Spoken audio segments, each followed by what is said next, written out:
seminar asigi ahanba session hariba session asigi moderator obigedaba oza Sri Longjam Joy Chandra President Manipuri Sahitya Parishad Imphal ozabu moderator ki form langda pambinaba nuna haijari lorena paper presenter ngasigi amom toina kokotpagi ta jadu lojage ahanbada Dr. Naurem Hanjau Singh Assistant Professor Manipur University Nomaithem Tamphasa Assam University Thaudam Shamjai Singh Dhanamajari University Dayapatra Hidam Manipur University Y. Pravin Kumar Singha Manipur University Lerna Khangembam Nongdren Khomba Maitei Manipur University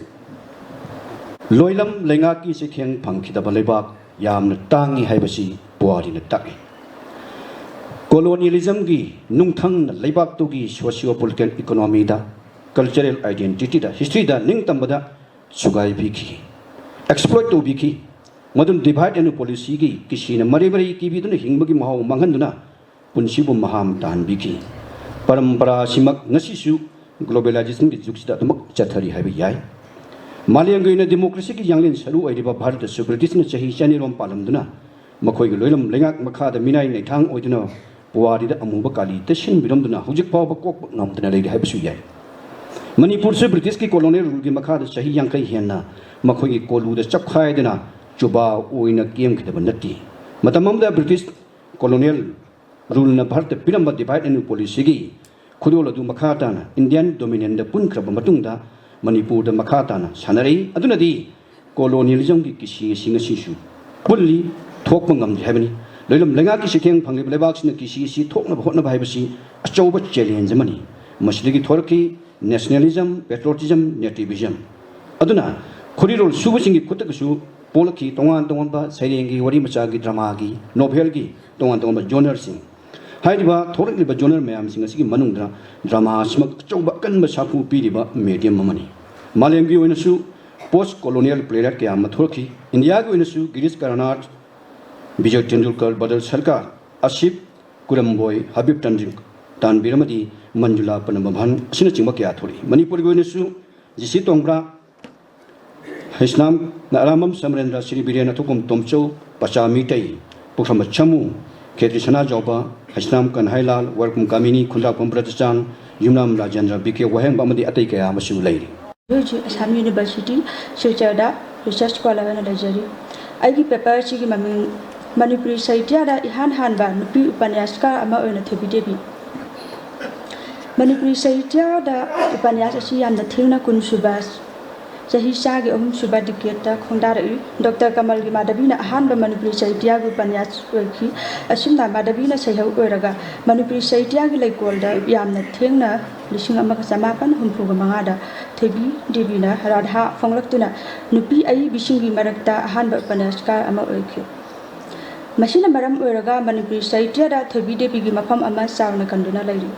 Thebi Devi saklon yambi mathangna laibi akhang kanbi phidam nafam oibi mai pa labi aibi amani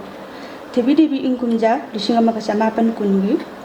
January tang amada ningthauka banumita Prasana Kumar Das hairiba Bengali mapa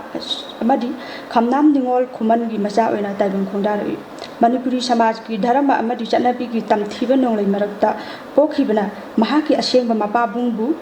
Bengali dubu ratshinduna miyam mamangda takhelambam chawbagi masani haina haiki aduga mahaki sagai asibu takhelambam Thebi Devi haina on bataki ai bigi pokna famdi Imphal Shahar gi mayol oiba kasampat wahengam lekaini samajda amang asing khaiba lamna bayaba yadabagi niyam sagai jat khaibagi chanabi asina singba samaj gi minok maisa kaya bu khang bangam libi mamai bima khuman gi mathauna maringjal Thebi da su sien gi da banate lokhat chariba hiram masigi maming lenchen ba mitai gi hi nangbu honde da Manipuri jati gi saktam mioi kangrup amana khuling duna leiriba khunai amagi chatnaron punsi mahing thajanabi na chingba ngamnama khunai adubu munna yengliba ai bisingi wakal amadi miyengi canvas ta mingsilgumna ningthina mami tai makhoi gi wakal gi canvas ta tariba saktam sing aduna khunai dugi natraga mioi kangrup adugi kala sahitya oirak pa habisi mausan ꯈꯨꯟꯅꯥꯏꯕꯨ ꯀꯨꯞꯅ ꯌꯦꯡꯖꯔꯤꯕ ꯃꯨꯟꯅ ꯃꯁꯛ ꯈꯪꯕ ꯑꯏꯕꯁꯤꯡꯅ ꯄꯨꯊꯣꯔꯛꯄ ꯁꯥꯍꯤꯇ꯭ꯌꯒꯤ ꯈꯨꯠꯊꯥꯁꯤꯡꯗ ꯃꯗꯨꯒꯨꯝꯕ ꯁꯛꯇꯝꯁꯤꯡ ꯑꯗꯨꯕꯨ ꯃꯔꯣꯟ ꯊꯣꯛꯍꯜꯂꯛꯏ ꯑꯍꯤꯡꯕ ꯁꯛꯇꯝ ꯑꯣꯏꯅ ꯑꯄꯥꯕꯁꯤꯡꯒꯤ ꯃꯤꯠꯃꯥꯡꯗ ꯄꯨꯊꯣꯔꯛꯏ ꯑꯗꯨꯒ ꯁꯛꯇꯝꯁꯤꯡ ꯑꯗꯨꯗ ꯁꯃꯥꯖ ꯑꯗꯨꯒꯤ ꯐꯤꯕꯝ ꯊꯧꯗꯣꯛ ꯋꯥꯔꯤ ꯄꯨꯋꯥꯔꯤ ꯖꯥꯇꯤꯒꯤ ꯁꯛꯇꯝ ꯑꯃꯗꯤ ꯂꯥꯏꯅꯤꯡ ꯑꯀꯣꯏꯕ ꯃꯍꯧꯁꯥꯒꯤ ꯃꯁꯛ ꯀꯂꯥ ꯑꯃꯁꯨꯡ ꯅꯥꯠꯀꯤ ꯑꯣꯏꯕ ꯃꯁꯛ ꯀꯌꯥ ꯇꯣꯉꯥꯟ ꯇꯣꯉꯥꯟꯕ ꯁꯨꯔ ꯁꯟꯗꯗ ꯐꯣꯡꯗꯣꯔꯛꯏ ꯀꯔꯤꯒꯨꯝꯕꯗ ꯅꯥꯀꯣꯏꯅꯅ ꯀꯔꯦꯝꯅꯔꯛꯏ ꯊꯃꯣꯏ ꯁꯣꯛꯅ ꯇꯦꯡꯊꯥꯔꯛꯏ ꯐꯖꯕ ꯅꯤꯡꯊꯤꯕ ꯀꯌꯥꯁꯨ ꯁꯩꯊꯥ ꯁꯤꯡꯊꯥꯔꯛꯏ ꯑꯃꯨꯛꯁꯨ ꯄꯦꯟꯗꯕꯅ ꯁꯥꯎꯅꯤꯡꯅ ꯆꯩꯔꯛꯏ ꯑꯗꯨꯒ ꯀꯔꯤꯒꯨꯝꯕꯗꯅ ꯅꯥꯄꯜꯒ ꯂꯣꯏꯅꯅ ꯆꯥꯎꯊꯣꯛꯆꯕ ꯎꯠꯂꯛꯏ ꯑꯁꯨꯝꯅ ꯁꯃꯥꯖ ꯍꯥꯏꯕꯁꯤ ꯑꯏꯕ ꯑꯏꯕꯤ ꯀꯌꯥꯒꯤ ꯋꯥꯈꯜꯒꯤ ꯍꯧꯔꯛꯐꯝ ꯑꯃꯗꯤ ꯃꯤꯠꯌꯦꯡꯒꯤ ꯊꯝꯐꯝ ꯑꯣꯏꯔꯛꯏ ꯃꯅꯤꯄꯨꯔꯤ ꯁꯩꯔꯦꯡꯒꯤ ꯈꯣꯡꯆꯠꯇ ꯃꯔꯐꯨꯒꯤ ꯑꯊꯦꯡꯕ ꯃꯇꯝꯗ ꯑꯅꯧꯕ ꯃꯤꯔꯣꯜꯒꯤ ꯑꯏꯕ ꯑꯏꯕꯤ ꯈꯔ ꯆꯣꯝꯂꯞꯅ ꯊꯣꯔꯛꯇꯨꯅ ꯁꯩꯔꯦꯡꯒꯤ ꯌꯥꯋꯣꯜꯗ ꯑꯅꯧꯕ ꯏꯆꯦꯜ ꯑꯃ ꯄꯨꯔꯛꯈꯤ ꯃꯇꯝ ꯑꯁꯤꯗ ꯊꯣꯔꯛꯄ ꯀꯕꯤꯁꯤꯡꯒꯤ ꯋꯥꯈꯜꯒꯤ ꯃꯑꯣꯡ ꯑꯃꯗꯤ ꯁꯩꯔꯦꯡꯒꯤ ꯃꯐꯣꯡꯗꯣꯛꯇ ꯃꯈꯣꯏꯒꯤ ꯃꯃꯥꯡꯒꯤ ꯑꯁꯩꯕ ꯀꯥꯡꯂꯨꯞꯀꯤ ꯁꯩꯔꯦꯡꯒꯤ ꯃꯁꯛꯇꯒꯤ ꯑꯍꯣꯡꯕ ꯂꯥꯛꯏ ꯃꯈꯣꯏꯒꯤ ꯃꯃꯥꯡꯒꯤ ꯑꯁꯩꯕꯁꯤꯡꯒꯤ ꯁꯩꯔꯦꯡꯁꯤꯡꯗ ꯈꯨꯟꯅꯥꯏꯗ ꯃꯥꯏꯀꯩ ꯈꯨꯗꯤꯡꯗ ꯀꯥꯡꯈꯣꯡ ꯆꯥꯏꯔꯕ ꯐꯤꯕꯝꯅ ꯄꯤꯔꯛꯄ ꯄꯨꯟꯁꯤꯒꯤ ꯀꯥꯏꯊꯔꯛꯂꯕ ꯃꯁꯛ ꯑꯁꯥ ꯃꯥꯡꯂꯛꯄ ꯅꯤꯡꯕ ꯀꯥꯏꯔꯛꯄ ꯆꯃꯝꯅꯕ ꯑꯃꯗꯤ ꯂꯝꯃꯥꯛꯅꯔꯛꯄꯅꯆꯤꯡꯕꯕꯨ ꯄꯦꯟꯗꯕ ꯁꯥꯎꯅꯤꯡꯕꯇꯅ ꯃꯥꯡꯑꯣꯏꯅꯗꯨꯅ ꯐꯣꯡꯗꯣꯛꯄ ꯁꯩꯔꯦꯡꯒꯤ ꯏꯆꯦꯜꯗꯒꯤ ꯇꯥꯡꯀꯛ ꯑꯁꯤꯒꯤ ꯑꯁꯩꯕꯁꯤꯡꯒꯤ ꯋꯥꯈꯜ ꯃꯤꯠꯌꯦꯡꯒ ꯃꯥꯟꯅꯗꯕ ꯄꯨꯝꯅꯧ ꯅꯧꯕ ꯃꯁꯛ ꯑꯃꯗ ꯑꯍꯣꯡꯕ ꯄꯨꯔꯛꯏ ꯃꯈꯣꯏꯒꯤ ꯁꯩꯔꯦꯡꯗ ꯂꯝꯗꯝ ꯑꯁꯤꯒꯤ ꯑꯔꯤꯕ ꯃꯅꯤꯄꯨꯔꯤ ꯈꯣꯔꯤꯔꯣꯜꯒꯤ ꯐꯣꯛꯀꯤ ꯑꯣꯏꯕ ꯃꯆꯥꯛꯁꯤꯡ ꯂꯥꯏꯇꯤꯟꯒꯤ ꯋꯥꯔꯤ ꯊꯥꯖꯋꯥꯔꯤ ꯐꯨꯡꯒꯥꯋꯥꯔꯤꯅꯆꯤꯡꯕ ꯀꯌꯥ ꯂꯧꯁꯤꯟꯗꯨꯅ ꯃꯁꯥꯒꯤ ꯖꯥꯇꯤꯒꯤ ꯔꯨꯠꯇ ꯆꯪꯁꯤꯜꯂꯛꯄꯒꯤ ꯆꯥꯎꯊꯣꯛꯆꯕ ꯈꯣꯡꯐꯝ ꯑꯗꯨꯗ ꯂꯦꯞꯇꯨꯅ ꯃꯁꯥꯒꯤ ꯖꯥꯇꯤꯒꯤ ꯑꯥꯏꯗꯦꯟꯇꯤꯇꯤ ꯊꯤꯔꯛꯏ ꯃꯈꯣꯏꯅ ꯃꯁꯥꯒꯤ ꯍꯥꯟꯅ ꯂꯩꯖꯔꯝꯕ ꯄꯥꯁ ꯒ꯭ꯂꯣꯔꯤ ꯑꯃꯁꯨꯡ ꯏꯟꯍꯦꯔꯦꯟ ꯇ꯭ꯔꯦꯗꯤꯁꯟꯒꯤ ꯈꯣꯡꯒꯨꯜ ꯂꯤꯔꯛꯄ ꯍꯦꯟꯅ ꯃꯅꯤꯄꯨꯔꯤꯅꯦꯁ ꯑꯣꯏꯔꯛꯄꯒ ꯂꯣꯏꯅꯅ ꯃꯁꯥꯒꯤ ꯑꯁꯦꯡꯕ ꯃꯁꯛ ꯇꯥꯛꯄ ꯄꯥꯝꯕ ꯑꯃꯁꯨꯡ ꯃꯗꯨꯒꯤ ꯆꯥꯎꯊꯣꯛꯆꯕ ꯄꯨꯛꯅꯤꯡ ꯃꯇꯥ ꯑꯗꯨ ꯂꯣꯏꯅꯔꯛꯏ ꯁꯦꯃꯤꯅꯥꯔꯒꯤ ꯄꯦꯄꯔꯒ ꯃꯔꯤ ꯂꯩꯅꯅ ꯂꯥꯟꯊꯣꯛꯆꯒꯗꯧꯔꯤꯕ ꯇꯣꯄꯤꯛ ꯑꯁꯤꯒꯤ ꯃꯃꯤꯡ ꯊꯥꯡꯖꯝ ꯏꯕꯣꯄꯤꯁꯛꯀꯤ ꯁꯩꯔꯦꯡꯗ ꯈꯨꯟꯅꯥꯏꯒꯤ ꯃꯁꯛ ꯑꯄꯥꯏꯕ ꯊꯋꯥꯏ ꯅꯣꯔꯣꯛ ꯄꯇꯥꯜ ꯄ꯭ꯔꯤꯊꯤꯕꯤ ꯑꯃꯁꯨꯡ ꯃꯌꯥꯗꯦꯁ ꯑꯗꯣ ꯃꯇꯝꯒ ꯈꯨꯌꯧꯅꯕꯅ ꯃꯔꯝ ꯑꯣꯏꯔꯒ ꯄꯦꯄꯔ ꯑꯁꯤ ꯈꯔ ꯇꯦꯟꯁꯤꯟꯅꯕ ꯍꯣꯠꯅꯖꯒꯦ ꯃꯥꯂꯦꯝꯒꯤ ꯑꯅꯤꯁꯨꯕ ꯂꯥꯟꯖꯥꯎ ꯃꯇꯨꯡꯗ ꯃꯅꯤꯄꯨꯔ ꯈꯨꯟꯅꯥꯏꯗ ꯑꯍꯣꯡꯕ ꯂꯥꯛꯈꯤꯕꯒ ꯂꯣꯏꯅꯅ ꯁꯩꯔꯦꯡꯒꯤ ꯈꯨꯏ ꯈꯨꯐꯣꯡꯗꯣꯛꯇꯁꯨ ꯑꯍꯣꯡꯕ ꯂꯥꯛꯈꯤ ꯔꯣꯃꯥꯟꯇꯤꯖꯝꯒꯤ ꯈꯨꯏꯗꯒꯤ ꯅꯥꯟꯊꯣꯛꯇꯨꯅ ꯃꯣꯗꯔꯅꯤꯖꯝꯒꯤ ꯌꯨꯝꯐꯝ ꯊꯣꯛꯂꯛꯄꯒꯤ ꯑꯀꯟꯕ ꯏꯍꯧ ꯁꯥꯒꯠꯂꯛꯈꯤ ꯈꯨꯟꯅꯥꯏꯁꯤꯗ ꯊꯦꯡꯅꯔꯤꯕ ꯊꯧꯗꯣꯛ ꯋꯥꯊꯣꯛꯁꯤꯡ ꯔꯤꯌꯦꯂꯤꯁꯇꯤꯛ ꯑꯣꯏꯅ ꯎꯠꯂꯛꯄꯅꯤ ꯂꯝꯗꯝ ꯑꯁꯤꯒꯤ ꯇꯪꯗꯨ ꯂꯩꯇꯥꯗ꯭ꯔꯕ ꯀꯥꯡꯈꯣꯡ ꯆꯥꯏꯔꯕ ꯐꯤꯕꯝ ꯔꯥꯖꯅꯤꯇꯤꯒꯤ ꯅꯨꯡ ꯄꯥꯟ ꯑꯣꯟꯅꯕ ꯁꯥꯖꯠ ꯂꯩꯇ ꯂꯥꯏꯔꯕ ꯑꯋꯥ ꯑꯅꯥ ꯇꯥꯔꯕꯁꯤꯡꯒꯤ ꯄꯨꯟꯁꯤꯒꯤ ꯃꯁꯛ ꯁꯦꯟꯗꯥ ꯊꯨꯝꯖꯥ ꯗꯤꯍ꯭ꯌꯨꯃꯦꯅꯥꯏꯖ ꯑꯣꯏꯔꯕ ꯁꯥꯍꯤꯡ ꯆꯥꯕ ꯁꯥꯗꯒꯤꯁꯨ ꯍꯦꯟꯕ ꯃꯤꯑꯣꯏꯕꯒꯤ ꯃꯁꯛꯁꯤꯡ ꯃꯥꯏꯀꯩ ꯈꯨꯗꯤꯡꯗ ꯃꯣꯔꯦꯜ ꯚꯦꯂꯨ ꯃꯥꯡꯊꯔꯛꯂꯕ ꯃꯤꯑꯣꯏꯕꯒꯤ ꯁꯛꯇꯝꯅꯆꯤꯡꯕ ꯑꯅꯤꯁꯨꯕ ꯂꯥꯟꯖꯥꯎ ꯃꯇꯨꯡꯗ ꯊꯣꯔꯛꯈꯤꯕ ꯀꯕꯤꯁꯤꯡꯒꯤ ꯈꯨꯏꯗ ꯃꯃꯤ ꯇꯥꯔꯛꯏ ꯀꯕꯤ ꯑꯦꯂꯥꯡꯕꯝ ꯅꯤꯂꯀꯥꯟꯇꯒꯤ ꯃꯅꯤꯄꯨꯔ ꯍꯥꯏꯅ ꯃꯤꯡꯊꯣꯟꯕ ꯁꯩꯔꯦꯡ ꯏꯪ ꯀꯨꯝꯖꯥ 1994 ꯉꯁꯤ ꯍꯥꯏꯕ ꯆꯦꯐꯣꯡꯗ ꯐꯣꯡꯂꯛꯈꯤꯕ ꯑꯁꯤꯅ ꯑꯅꯤꯁꯨꯕ ꯂꯥꯟꯖꯥꯎ ꯃꯇꯨꯡꯒꯤ ꯑꯅꯧꯕ ꯃꯅꯤꯄꯨꯔꯤ ꯁꯩꯔꯦꯡꯒꯤ ꯏꯍꯥꯟ ꯍꯥꯟꯅ ꯌꯨꯝꯐꯝ ꯊꯣꯟꯕ ꯍꯧꯈꯤꯕꯅꯤ ꯁꯩꯔꯦꯡ ꯑꯁꯤꯗ ꯂꯝꯗꯝ ꯑꯁꯤꯒꯤ ꯔꯥꯖꯅꯤꯇꯤ ꯁꯪꯁꯀ꯭ꯔꯤꯇꯤ ꯑꯃꯗꯤ ꯁꯃꯥꯖꯅꯆꯤꯡꯕ ꯃꯥꯏꯀꯩ ꯈꯨꯗꯤꯡꯃꯛꯇ ꯂꯩꯈꯥ ꯇꯥꯔꯛꯂꯕ ꯃꯅꯤꯄꯨꯔꯒꯤ ꯐꯤꯕꯝꯕꯨ ꯁꯩꯊꯥꯔꯤ ꯀꯕꯤ ꯑꯁꯤꯒ ꯏꯔꯣꯏꯅꯅ ꯊꯣꯛꯂꯛꯈꯤꯕ ꯀꯕꯤꯁꯤꯡꯒꯤ ꯃꯅꯨꯡꯗ ꯊꯥꯡꯖꯝ ꯏꯕꯣꯄꯤꯁꯛꯁꯨ ꯃꯣꯗꯔꯅꯤꯖꯝꯒꯤ ꯁꯩꯍꯦꯛ ꯁꯩꯗꯥꯖꯕ ꯂꯝꯌꯥꯟꯕ ꯀꯕꯤꯅꯤ ꯑꯩꯒꯤ ꯄꯦꯄꯔꯒꯤ ꯇꯣꯄꯤꯛ ꯃꯃꯤꯡ ꯑꯁꯤ ꯂꯘꯨ ꯀꯊꯥ ꯑꯄꯤꯛꯄ ꯋꯥꯔꯤ ꯃꯆꯥꯒꯤ ꯃꯤꯠꯌꯦꯡꯗ ꯁꯒꯣꯜ ꯁꯝꯂꯟꯆꯤꯡꯕ ꯃꯤꯇꯩꯒꯤ ꯃꯥꯟꯅꯗꯕ ꯃꯤꯠꯌꯦꯡ ꯍꯥꯏꯕꯁꯤꯗꯅꯤ ꯑꯩꯈꯣꯏꯅ ꯂꯘꯨ ꯀꯊꯥ ꯍꯥꯏꯅ ꯍꯤꯟꯗꯤꯗ ꯈꯪꯅꯔꯤꯕ ꯑꯁꯤ ꯏꯪꯂꯤꯁꯇ ꯃꯤꯅꯤ ꯁꯣꯔꯠ ꯁ꯭ꯇꯣꯔꯤ ꯍꯥꯏꯕꯗꯒ ꯋꯥꯍꯟꯊꯣꯛ ꯃꯥꯟꯅꯕ ꯋꯥꯍꯩꯒꯤ ꯋꯥꯄꯨꯗ ꯃꯅꯤꯄꯨꯔꯤ ꯁꯥꯍꯤꯇ꯭ꯌꯒꯤ ꯑꯣꯏꯕ ꯑꯄꯤꯛꯄ ꯋꯥꯔꯤ ꯍꯥꯏꯅ ꯈꯪꯅꯩ ꯃꯁꯤ ꯑꯃꯔꯣꯝꯗ ꯏꯪꯂꯤꯁꯇ ꯑꯦꯅꯦꯛꯗꯣꯠꯁ ꯍꯥꯏꯅꯁꯨ ꯈꯪꯅꯩ ꯑꯉꯟꯕ ꯃꯇꯝꯒꯤ ꯏꯟꯗꯤꯌꯟ ꯁ꯭ꯇꯣꯔꯤ ꯇꯦꯂꯤꯡ ꯁ꯭ꯇꯥꯏꯜ ꯑꯃꯅꯤ ꯍꯧꯖꯤꯛꯀꯤ ꯑꯅꯧꯕ ꯃꯇꯝꯒꯤ ꯍꯤꯟꯗꯤꯒꯤ ꯋꯥꯔꯦꯡꯗ ꯁꯔꯨꯛ ꯑꯃ ꯑꯣꯏꯗꯨꯅ ꯆꯥꯎꯔꯥꯛꯅ ꯏꯪ 1970ꯒꯤ ꯃꯇꯝ ꯑꯗꯨꯋꯥꯏꯗꯒꯤ ꯅꯧꯅ ꯖꯔꯅꯦꯂꯤꯁꯇꯤꯛ ꯄ꯭ꯔꯤꯟꯠ ꯃꯤꯗꯤꯌꯥꯁꯤꯡꯗ ꯑꯌꯥꯝꯕ ꯐꯣꯡꯗꯨꯅ ꯂꯥꯛꯂꯤ ꯃꯁꯤꯗ ꯃꯔꯥꯡ ꯀꯥꯏꯅ ꯌꯥꯎꯔꯤꯕ ꯑꯁꯤ ꯇꯣꯉꯥꯟ ꯇꯣꯉꯥꯟꯕ ꯊꯤꯃꯥꯇꯤꯀꯦꯜ ꯐꯣꯔꯃꯦꯜ ꯑꯃꯁꯨꯡ ꯁ꯭ꯇꯥꯏꯂꯤꯁꯇꯤꯛ ꯚꯦꯔꯤꯌꯦꯁꯟ ꯉꯥꯛꯇꯅꯤ ꯍꯥꯏꯕꯗꯤ ꯏꯔꯛꯂꯤꯕ ꯍꯤꯔꯝꯁꯤꯡ ꯁ꯭ꯀꯣꯞꯇ ꯄꯣꯏꯇꯤꯛ ꯗꯦꯁꯀ꯭ꯔꯤꯞꯁꯟ ꯑꯣꯐ ꯅꯦꯆꯔꯗꯒꯤ ꯍꯧꯔꯛꯂꯒ ꯌꯥꯝꯅ ꯋꯥꯡꯅ ꯀꯃꯤꯇꯦꯠ ꯑꯣꯏꯕ ꯄꯣꯂꯤꯇꯤꯀꯦꯜ ꯁ꯭ꯇꯦꯠꯃꯦꯟ ꯂꯣꯝꯗ ꯂꯥꯛꯂꯤ ꯃꯁꯤꯒꯤ ꯏꯔꯛꯂꯤꯕ ꯃꯑꯣꯡ ꯑꯃꯁꯨꯡ ꯁ꯭ꯇꯥꯏꯜꯁꯤꯡ ꯑꯁꯤ ꯌꯦꯡꯂꯨꯔꯒ ꯑꯌꯥꯝꯕꯅ ꯎꯕ ꯐꯪꯂꯤꯕ ꯑꯁꯤ ꯍꯤꯟꯗꯤ ꯁꯥꯍꯤꯇ꯭ꯌꯒꯤ ꯃꯦꯖꯔ ꯖꯔꯅꯦꯜꯁꯤꯡꯗ ꯂꯣꯏꯅꯅ ꯃꯥꯟꯅꯕ ꯃꯑꯣꯡ ꯑꯁꯤꯅꯤ ꯂꯘꯨ ꯀꯊꯥꯒꯤ ꯃꯔꯨꯑꯣꯏꯕ ꯁꯔꯨꯛꯁꯤꯡꯗ ꯀ꯭ꯔꯤꯇꯤꯁꯤꯖꯝ ꯇꯧꯕ ꯃꯇꯝꯗ ꯑꯏꯕ ꯃꯁꯥꯃꯛꯅ ꯇꯧꯖꯗꯨꯅ ꯃꯁꯥ ꯃꯁꯥꯒꯤ ꯑꯦꯄ꯭ꯔꯣꯆꯁꯤꯡꯗꯨꯕꯨ ꯄ꯭ꯔꯃꯣꯠ ꯇꯧꯅꯕ ꯍꯣꯠꯅꯔꯛꯄꯒꯤ ꯃꯇꯥꯡ ꯑꯃ ꯌꯥꯎꯔꯛꯄꯗꯒꯤ ꯍꯔꯅꯥꯗꯤꯅ ꯍꯥꯏꯔꯤ ꯃꯗꯨꯗꯤ ꯀ꯭ꯂꯥꯁꯤꯐꯤꯀꯦꯁꯟ ꯇꯧꯕ ꯃꯇꯝꯗ ꯄ꯭ꯔꯦꯁꯀ꯭ꯔꯤꯞꯇꯤꯞ ꯑꯣꯏꯕꯒꯤ ꯃꯍꯨꯠꯇ ꯗꯦꯁꯀ꯭ꯔꯤꯞꯇꯤꯞ ꯑꯣꯏꯕ amasung dogmatic oibagi muhutta tentative oiba haibisini lagu katha asi saruk hom thona akhang ahi singna khaidok pirami ahan bada khwaidagi ngalingai matam ingkumja singamaga samapandi mamang ani subada ingkumja singamaga samapandagina ingkumja singamaga samapan hundragi matam da modern frost january da lakpagi matam amasung ohum subada early 1970s ki matamdagi nauna tholokibasing amadi ingkumja singamaga samapan maudra amasung marifu swagi matam asida independent january oina lakpa hore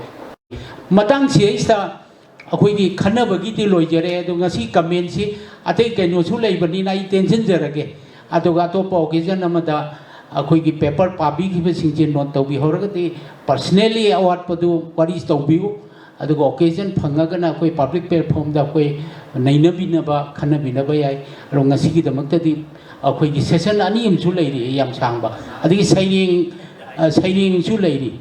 sairing ge aduna akhoi matam gi kaino si mayam ayukte wanarak panina kaino te adu aibu aina akhoi gi si moderator oijaru bagi sentence ama ni dang de ai thamjage akhoina akhoi gi kun suba satabti gi matung da chauba komol kari kari gi matung da sangai bese ayang bana akhoi gi modern literature na modern poetry bo hairasu modern short story bo hairasu modern naiba wai se akhoi sine modern naiba si thai seng ba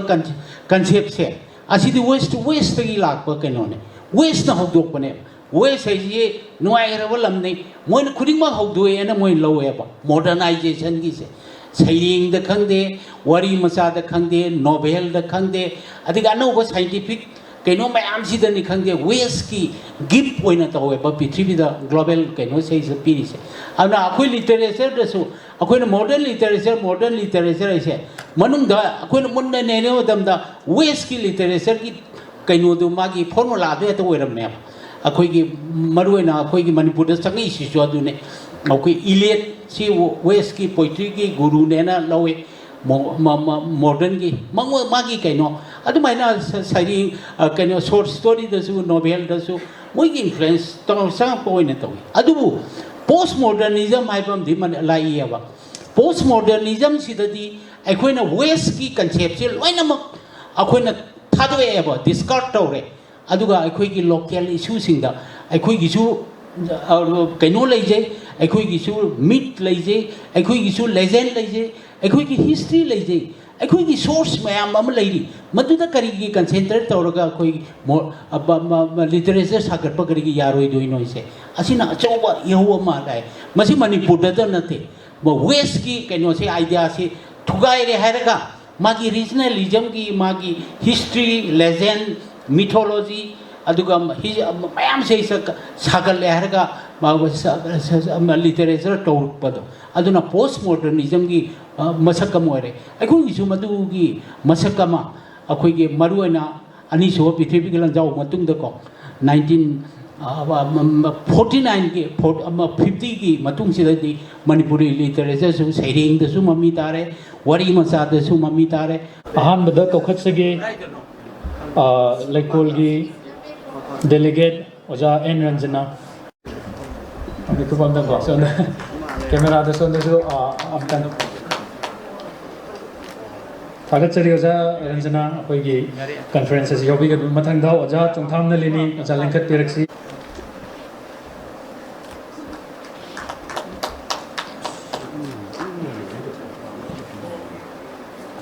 मथंग दा कोखत सगे ओजा लाइस्ट्रम रोमला देवी थागतचरी ओजा सिंगजित लेंखत पिरक्सी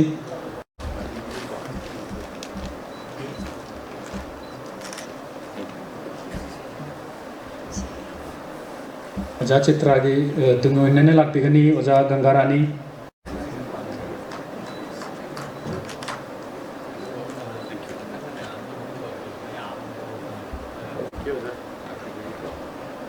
ओजा की मथंग the election डायरेक्सी ओजा यामबेम तोंबी देवी मणिपुरी साहित्य परिषद की ओजा तोंबी देवी मथंग द लेखत पिरक्सी चिरोमोंबी Sunita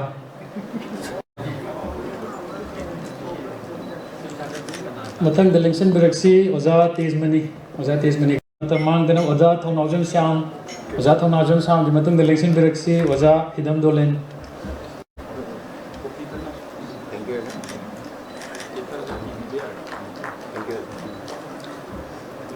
Oza Dolen, the Matang delegate Biraxi, Oza Layanapum Umbi Vazanti, Karawali. Oza Rajendro, P. Rajendro, Oza Kasardagi Lempirapani, Capirabisna, Oza Rajendro, Kasardagi Lapiva delegate. The Kalankalaba, Ozani Lebir, Ozani Bugimatan, the Lanka Persi, Ozakiran Kumari, Kasardi delegate. Ozakiran Kumari, Oza Sobita, Capirapina, Oza Sobita, Akogi, Conference Kudingi, Dum Lapivo, Ozani, Kasardagi.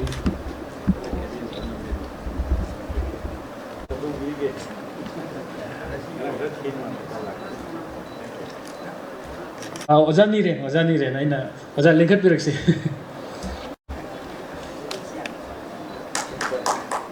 Tagachari Mayam Kubama Puraga, Masiki session is Lusalesi Matanga, Manisuba seminar session gi, Kokatsage, moderator Obigadava, Dr. Chirom Raskedan Singh,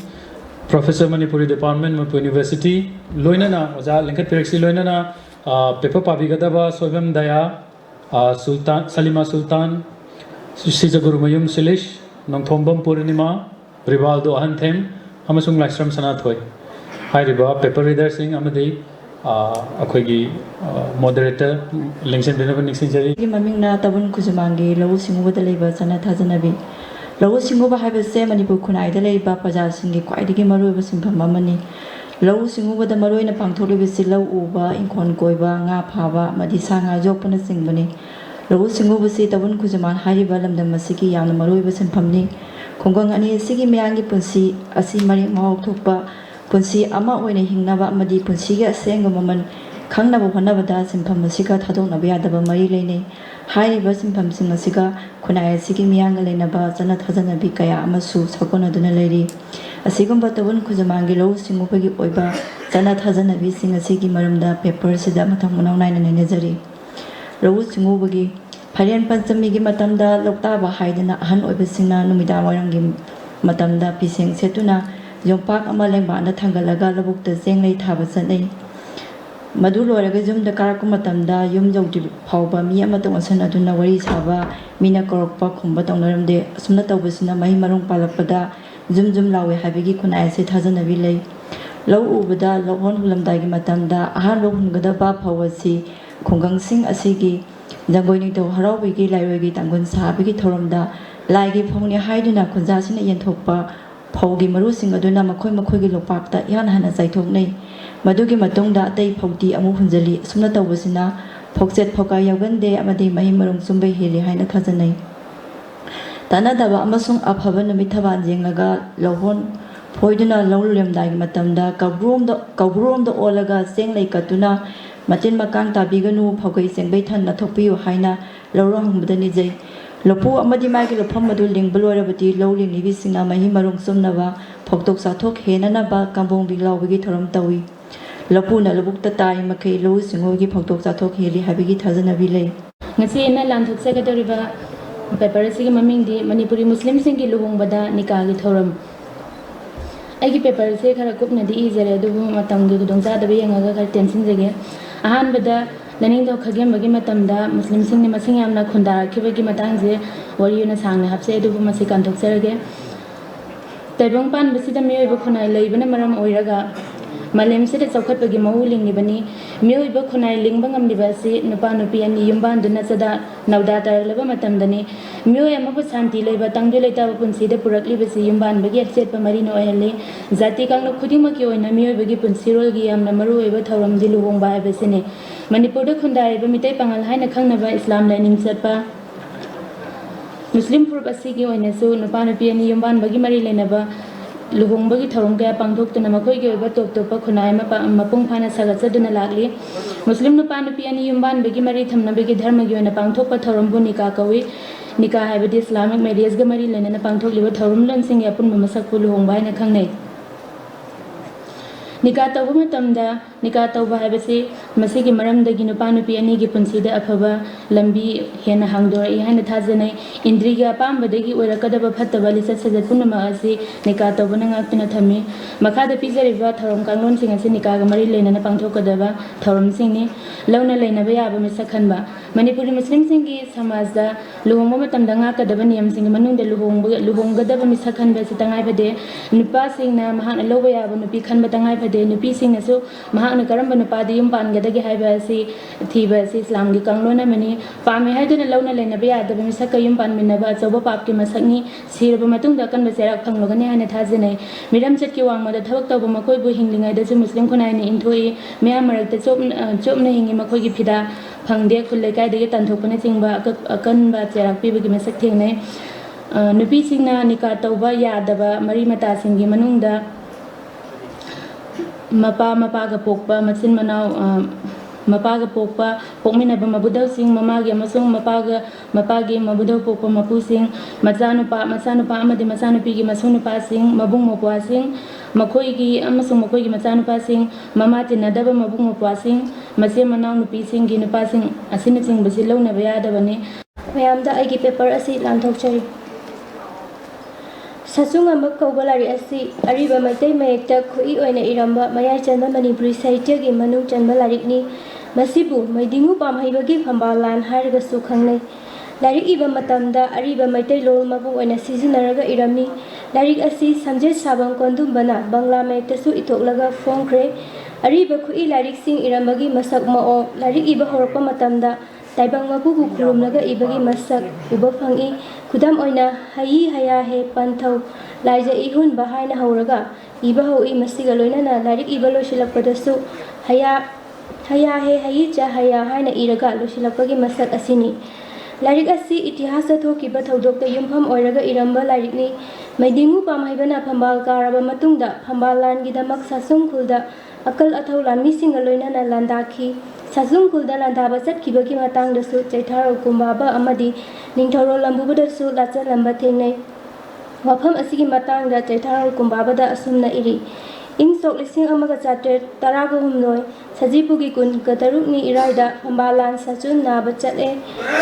maidingu pamhaibana sachung kulda landakibagi maramsi sachung kulda kundariba chingmi singna sugunugi akoibada kundariba maitai singna uyanba chatpa hilanbada athingba piba amadi chingda singchanba chatpada hatpa tuppa huba chaiba taropada macha masu yoktuna khulingduna laiba ngamlaktabadagi wakalaki masida ningthauna mahaki akal athau singa loinana ningthau amagi pangthoktraba yadraba phambalangi damak sachung kulda landanaba thaurang tauki ningthauna teklaphai hariba mafam sida lanban saduna lairaga langi lalong sindoktuna mahakna thauna phaba lanmi nongbal salamba amadi akong haba macha ani buluching handuna landa bachang hali maidingu ki haisinglaba lalongda sachungi miyoi singna khangdanaba numidangi amamba tanja lauduna chingi lok amadi komsingda lanmi sing lotuna lairaga nongan baga lanjangnaba sem saduna lairami lanmi singna sachung khul changlakpada khulgi khulapana chingba puna mak harau kumai tauduna jagoi saduna leiba urami lanbanda lairiba ningthauna langi phibam khangningbaga loinana lanmi singbu lanjangbada thauna piningbadagi muyang wahengba kauba angamba amabu khusu thang amadi lupa yomba chungboina chingba piduna tharai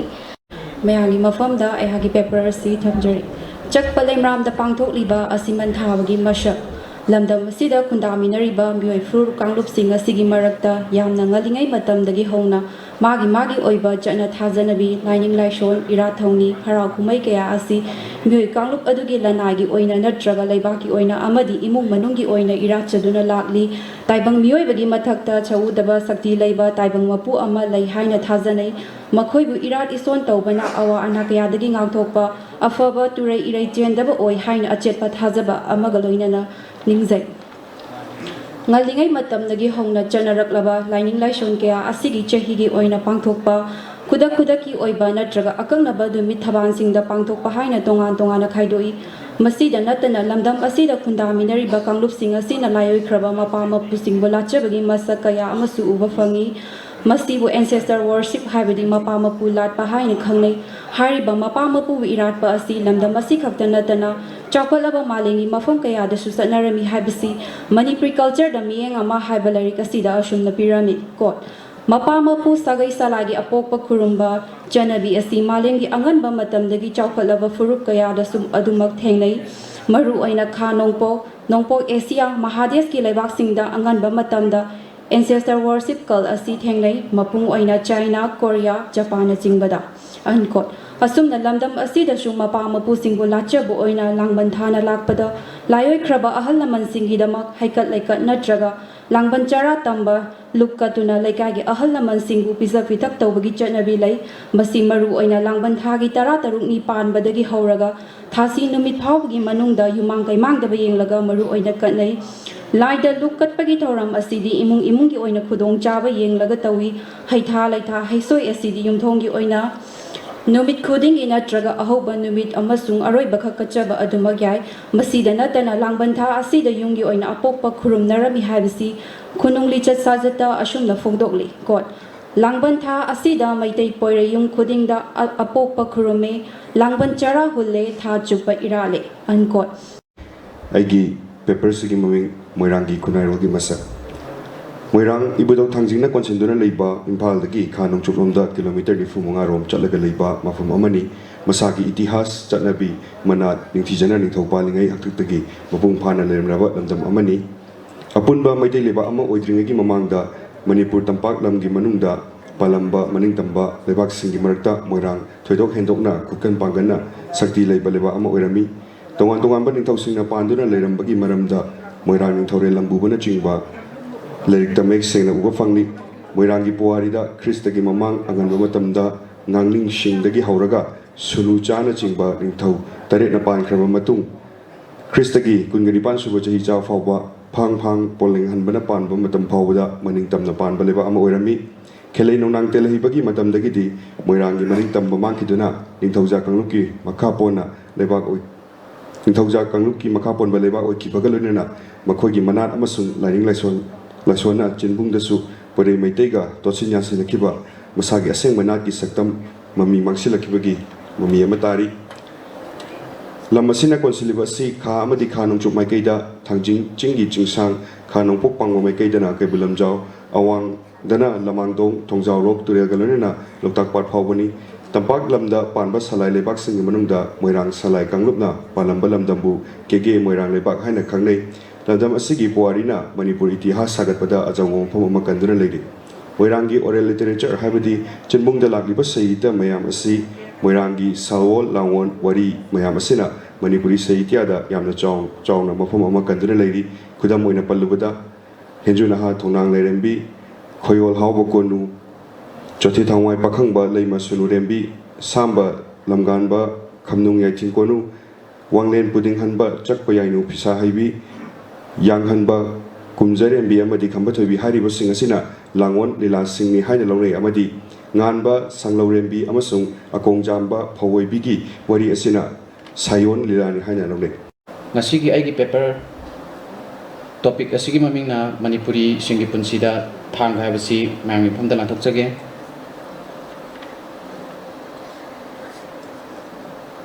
Manipurda kundaminariba singi manungda Loktak na question duna lariba mafam amani thanga haibasi masi Imphal gi santhong pangba mai kairomda kilometer 50 rom chalaga khun macha kana punsin duna laijaba lamdamni cheklau khong yarik ching yarok sangai satup sing kaurel marum saba ching nongmai hana hadayai ching haina saithanariba thanga asi chingchang mapan lokmai mapan amasung ching napom tarain thoina leitingliba mafamni lamdam asi ngalingai matamdagi hauna thanga thonkhibagi tongan ba thajawari khoyum lai amadi Taibang miyobana kuntok kunda kibagi wari miyobana kunai da kuling dun lejaba matamda sangphadra amagum pangthok liba ira thongni koya lamdam masida susana thajane bi kya galoina na lejariba lamdam amani thanga chingi akoibada tariba khun asigi miyoi singasi loktat imamagi masai gonda tangjaduna hingmana mapungni haibada haman mathokloi miyoi kharana sarkari karmachari oikiba lamu singuba Janaba silpam khara tamak tawkhiba natana ayambadi ngami oiduna nga phadun imung manungi awat apa masa masu sing semang ngamnabagi achawa sinpham ama oiri asi unaba lamda masigi punsi mahing asi ninasi asida lakotuna thamnaba honajabani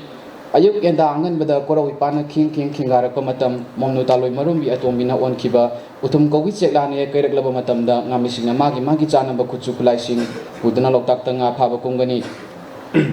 Yahong and Macheklana, Cheng Machang Jabagum, Amamba Ahing the Hogotuna, Noling Siki Aki Bakat, Winaramnaga Kutano, Paiduna, Lokta Kongani, Nami Singasina Napa, the Sin River Singasi, Sauranga Palabada, He, Long Try, Lu, Koi, in the Singa Kuchukulakia, Sina Duna Parami, Adulam Damashi, Ishing a question Duna Labor Mapam Oibana, he Asidi, Satok Sintawa, Napa, the Sang the Viadra, Ama Oibana, Imong Amagi, Tangai Padava, Amagum, Yomton Kundingi, Amada Guitar, Season.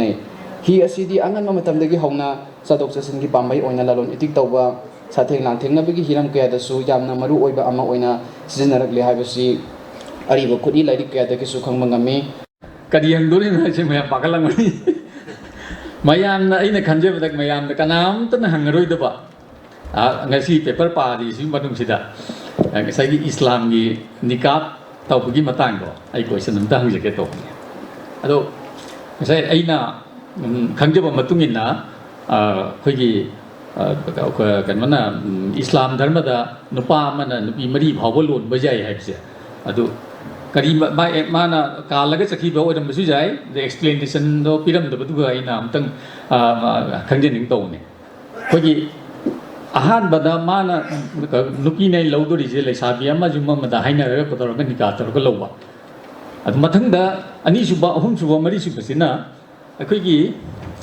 Lukrabi and the Lukra wherever Aduna Samasta, Dum Labeda, Masi Lukra in the Sum Lady. Amotpa Kadimba Samasta the situation of Lakwa Jai, I will give up from Lakpa. At second, now Quigi Kainer Pinupi. Kainer Pinupis na, Queen Asum Laygadi, Adunasu, Samasta, among Bahidi Amotpa Kadimama, create Tobugi chance labor. Adegi Amana Quigi Laida and Nimunda, Mazat Hajabam Dadana, Masasum Chopsel and later. Masi lower jai. Under the condition that Nasagi Nupase, physically, mentally, and financially, Chapchavi sound of Taba. Adum was a Takasari was a Gabina, Sigi Awarapa, Mentapirapa, Aduga, Aisu, Yamtiana, Lucinzabuna, Wayamanidam, Sum Tamjage, Maite si Manipur CPE, Peak Targasu Singtam, Toman Kamuk, Mayama Lady. There is the Tapakilam say. Sidasu Manadaba Sakpa Maratasu Manadri, Maite Maratasu, Tobul Kojuman Gitomanda, Sanabima, Dumela Mela was Shumada University. A top at my tongue let a mass Sakama Hadana, Manipur Lady, Pangups in the Sigi, Lady Bird, Mapum the Guina. Kumna Nana, Komatam the day. Asoba, Papa me, Amadi, and Sister Warsini, Mapama Pu, Lakpani, Haiba, Adusu Kamai Laki, Lali Mom do Kariana Kala Lak again. Haiba. Sum Kupsala Targati, Lekai Manarataba, Sagi Manarataba, Tongan Masanabi Mamalapa. Aduna, Smite of the Maitaki Maratasu, Nasisi, Yamnoarisi, Maite Pangalki, Manipuri Muslim culture ama, the Sakpale Maram culture ama, Tabul Kujumangi culture ama, Moirangi culture ama, Tangi culture ama, Sigi culture,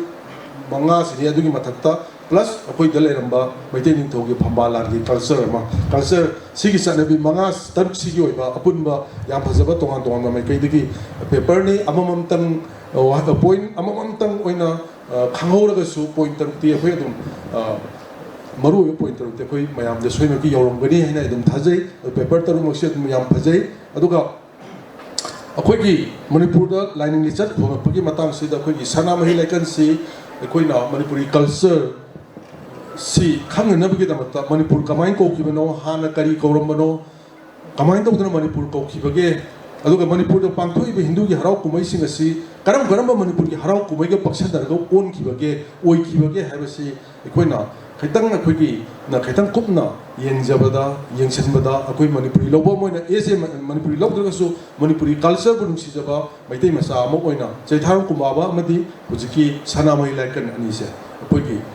Kupai dona, dictionary pai dona, pai vi ragadi, koi si maite mo ina masata ko matamda, yam mating mo gani, maram di masida, koi gi kenosi asiman khangba gi thorum se Peter Luke tarpon kat pai na olak ka de gari bunas mo tamami mo de. Adu admain to dona, koi gi lamta thagi kenosi, agri hanggen chong si, koi gi kenosi pusala ka de yaukshang kumai, yaukshang ji ni maite lo ni tonga tonga ma artho oi tar su, holy kumai se pusala ka de. adagi sumai tawduna devi puja pusilakadeni ada kwak tanba Raban kapa tonga mayam lagi aduga sumai tawgu mayam olakpase masi deda akhoi sana mai laikan sida masi yauri pulak aduna adu haina ole aduna adu ingen khungjing base tang jing bo olakadori si mayam sing mana bo punjinarapa culture gi masakse adoi targadi manipur kamain ko gi habisi sile yauri suma mayam sing si koina rai yeminaba adu le minarba kanglu sing sigi manaba taba mayam sigi puselakanda apunba manaba masakama manipur gi culture de su symbol ki masakse akoi de lei adu ngasigi paper reader tarumba anana thagasari adu thawai am tabiriba mayam pusu ina amona khunjeri Lairna pom ongbi version TTV oja kakal lengkat pirangna banik singjeri gari thauduna isana lakibani yamna thawai yauna oja su ai bi amani thagachari mathangda kokhachage Vidya Lakshmi thagachari Vidya Lakshmi gi mathangda kokhachage sabya su amtang lengkat piraksi akoina pijariba icham chamba memento macha sing asi lanaba leitana lobigani khanjai mathangi session gi damakta ai rivaldo da sinajage asigi home suba session gi moderator on election bigitaba Dr. Kamaljit Chirong, Head Department of Journalism and Mass Communication NEHU Ozana ngasigi moderator gi phomlangda election bigani lerna aroiba session asigi paper reader kokochage Hanmada Haikruzam Sanaya Madevi Assam University Ani Subada Chanambam Sarmila Devi Manipur University Om Subada Ningombam Sandarani Devi Manipur University Mari Subada Naroibam Bidyarani Manipur University Manga Subada Karam Bopendra Singh Dhanamajuri University Aroibada Wahengbam Usharani Dhanamajuri University Hariba paper reader Singh Nisana Aroiba session gi paper presenter Robigani. I ngasigi paper giming Manipuri Khunung General da Marimata Ingrazida Kinship in Manipuri folk culture. Kinship anthropologist singna miyoi ba khunai da leiriba khunai cha singi marakta amaga nangna ba mari Ingrazida kin leinari badu scientific oi ba mong da naina bagi semlakpa wahaini apau ba miyeng da kinship hairaga miyoi furup amagi samaj da leiriba folk members singna yanaba amasung chanaba adugi matungina charau marauna ba luhong khongdong badagi thorakpa I marigi oiba blood relationship adubu khanghanabagi tam amakhagni hiram asida anthropologist Robin Fox na kinship and marriage like asi iduna kupsinna nainarakhi magi naina miyeng asigi makhada tongan ba sociologist amasung anthropologist singi ming kharadang pallabada Louis Henry Morgan Ivan research matang sida khatang samjanjarage asina chingbasing asina tam asigi maramda kupsina nainaraki masigi mahai oina makoina kinship tam amasung terminology symbol abbreviation na chingba semlaktuna kinship ashibu niyom naiba maungda nainaraki Manipuri kinship ashibu nainabada khudong chana bagi damak Pandit Singh asina semlamba mari lainaba symbol singbu matang asida panbayai symbol sing asi mathematical terms in the pijabani aduga triangle shape ta uchariba symbol asing gi wahan thokti nupa male haina khangna hali aduga circle gi mongda uliba symbol asina masigi wahan thok asina khangali badi nupi female bu khangna hali aduga equal to gi mongda leiba asina luhongba marriage asumna mathang sina symbol asi mathang manang naina uchari aigi paper gi maming Maharaj Kumari Binodini gi bor sahib ongbi sana tombida ningthokon gi sana lonsat Manipuri Sahitya da Maharaj Kumari Binodini thoidongna singthana ba yaraba nupi laktagi lamyanbi aibi amani Manipuri Sahitya gi pukaida aibi asina wali macha drama upanyas handokpa lamkoi wali na singba tongan ba Sahitya gi lesal kayada khut thabirambi aibini masida sunatana documentary film screenplay amadi dance drama na singbada su khut thabirami Manipuri Sahitya gi lekolda ꯈ꯭ꯋꯥꯏꯔꯥꯛꯄꯝ ꯆꯥꯎꯕꯅ ꯂꯕꯪꯒꯂꯇꯥ ꯈꯨꯗꯣꯜ ꯇꯝꯂꯛꯇꯨꯅ ꯑꯩꯇꯤꯍꯥꯁꯤक ꯎꯄꯟꯌꯥꯁꯀꯤ ꯄꯥꯃꯦꯜ ꯊꯥꯔꯝꯂꯕ ꯃꯇꯨꯡ ꯑꯏꯕꯤ ꯑꯁꯤꯅ ꯕꯣꯔ ꯁꯥꯍꯦꯕ ꯑꯣꯡꯕꯤ ꯁꯅꯥꯇꯣꯝꯕꯤ ꯐꯣꯡꯂꯛꯇꯨꯅ ꯑꯩꯇꯤꯍꯥꯁꯤक ꯎꯄꯟꯌꯥꯁꯀꯤ ꯃꯄꯨꯡ ꯐꯥꯔꯕ ꯁꯛꯇꯝ ꯑꯃ ꯎꯕ ꯉꯝꯍꯟꯈꯤ ꯑꯏꯕꯤ ꯑꯁꯤꯒꯤ ꯃꯥꯁꯇꯔꯄꯤꯁ ꯑꯣꯏꯔꯤꯕ ꯎꯄꯟꯌꯥꯁ ꯑꯁꯤꯗ ꯈ꯭ꯔꯤꯁꯇꯥब्ꯗ 1984ꯗ ꯃꯅꯤꯄꯨꯔ ꯁ꯭ꯇꯦꯠ ꯀꯂꯥ ꯑꯦꯀꯥꯗꯃꯤ ꯑꯃꯗꯤ ꯚꯥꯔꯠꯀꯤ ꯂꯦꯝꯖꯅꯤꯡꯉꯥꯏ ꯑꯣꯏꯔꯕ ꯁꯥꯍꯤꯇ꯭ꯌ ꯑꯦꯀꯥꯗꯃꯤ ꯑꯦꯋꯥꯔꯗ ꯄꯤꯗꯨꯅ ꯑꯏꯕꯕꯨ ꯏꯀꯥꯏ ꯈꯨꯝꯅꯕ ꯎꯠꯈꯤ उपन्यास असी अखंग हई कयाना तोंगान तोंगान मियेंग दा नैनदुना मागी मागी ओइबा वाखलोन कयागा लोइनाना ममल लेप्तुना लाक्ली लोइबा नाइदबा नैनबगी इसेलनी संसिलुबगी लोइबा नाइदबा मसकनी अइबिगी बोर साय ओंबी सनातोंबी इतिहास की लमाइदा तत्तुना ताख्रबा लिक्लु पुमहई परेंगी मरुबु अइबिना अमममता ओइना खुंगतुना पुसिलखिबा उपन्यास अमनी अइबिगी हईसिंगलबा कल्पनागी शक्तिना इतिहास लासंदुना लैरबा थौदोकसिंबु यांगलेन सरु ओइना लौखतुना फिक्शन की ताइबंगदा पुसिलक्तुना सागलकपा उपन्यास अमनी मणिपुरगी निंगथौ चंद्रकीर्ति महाराजदगी हौरगा सुरसाना निंगथौ ओइबा फावबगी मतंगी मनुंगदा थोखिबा थौदोक वाथोकसिंगदा मियेंग थमदुना उपन्यास असि सागलकपनी अइबिना निंगसिंग इपोमलक्ता हौख्रबा वारी कयाबु नहौनना निंगसिंग हंदुना फ्लैशबैक टेक्निक सिंगदुना लांथोरकपा खुइनी मणिपुर की इतिहास अमुबा कालीना येक्तुना लेहौरबा ख्रिस्ताब्द 1994 थोखिबा मणिपुर की निंगथौ मचासिंगी मरक्ता यंगथिनबगी थोलखिबा मनिंग तंबा मांगखिबा एंग्लो मणिपुर वार अमदी ब्रिटिश की लोइलम मखादा लैरबा मतुंगदा ओइरखिबा लमदम असिगी फिबम अमसुंग मरु ओइना सूरचंद्र निंगथौगी मजाइबेमा सनातोंबीगी पुंसिगा मरी लैनबा थौदोक कयादा युमफम ओइदुना सागलकपनी सनातोंबीना मिखा पोलबा मणिपुर की अहानबा पॉलिटिकल एजेंट मैक्सवेल द जात ताखिबा असिना उपन्यास असिगी मरु ओइबा यांगलेन सरुनी अई ngasi सेमिनार की पेपर सांतो एम की आगामी ड्रामादा मणिपुर नाटी मसक लांथोकचरी वहाउदोंता मियोय फुरुक अमा सकंगी हारबदी सनबी नाटगी येंगबा याय मणिपुर ना लेखोइबा मालेमदा लेमजफम ओहंदुना तोंगान तोंगानबा खोरियोल साहित्य की खुदी सिंगतो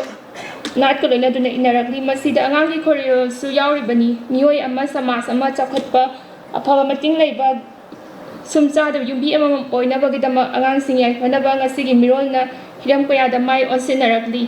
आगांगी खोरियोल इंग्राजीदा चिल्ड्रन लिटरेचर नत्रगा जुबिनेल लिटरेचर हाबिसिगी मतंगदा अखंग अहै क्याना पिनरंबा मरोइबा मत ओइना ब्रिटानिका रेफरेंस एनसाइक्लोपीडिया अमदी the 21st century Webster international encyclopedia दा चिल्ड्रन लिटरेचर की मतंगदा फोंदोकलंबा वाफम मतंगी अखंगनबा लैबना कोटसि कांथोकचरी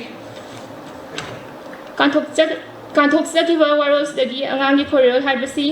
आगांगी सही मतंगी थाकता कुमथादुना ताकपि तंबिदुना लौसिंग पिनबा राइबा लोंदादा एकपलाइगा लोइनाना आगांगना पांगदबा मओंगदा नुआइनबा इरकपा तोंगान तोंगानबा खोरियोलगी खुदी सिंगबनी हाइबा याय आगांगी खोरियोल सि मालिंगी ओइना 19 सुबा सहिजागी तंखाइदा नोंगचुपलोमदगी इहान हान हौरक्तुना बंगाली सिंगदगी अमुक भारती अतै लोन सिंगदा संदोरखी आगांगी खोरियोलगी मतंगदा international research society for children literature दा हाइरंबा वाफम से कोच कांथोकचरी आगांगी खोरियोलगी सिंबुंगदगी हौरक्पगी वाफम पलंबगा लोइना मालिंगी ओइना आगांगी खोरियोल सिंबुंगदगी हौरक्खिबगुम मणिपुरगी सु सिंबुंगदगी मयोल चोंगलखी खुदम ओइना फुंगावारी लिनरंबगी मचत्ता येंगबा याय चिंबुंगी फुंगावारी सिंग लाइक ओइना फोंगनत्रिङै कुनसुबा सहिसागी अंगनबा सरुक्ता तमनना आगांसिंगीदमक तमनबा लाइक एंटरटेनमेंट क्या यावदन इनरंबदगी कल्पना सागतपा हंदोकपा यावना तोंगान तोंगानबा खुदी सिंग आगांगी like ओइना फोंगनरखी Masid आगांगी ड्रामासु अमनी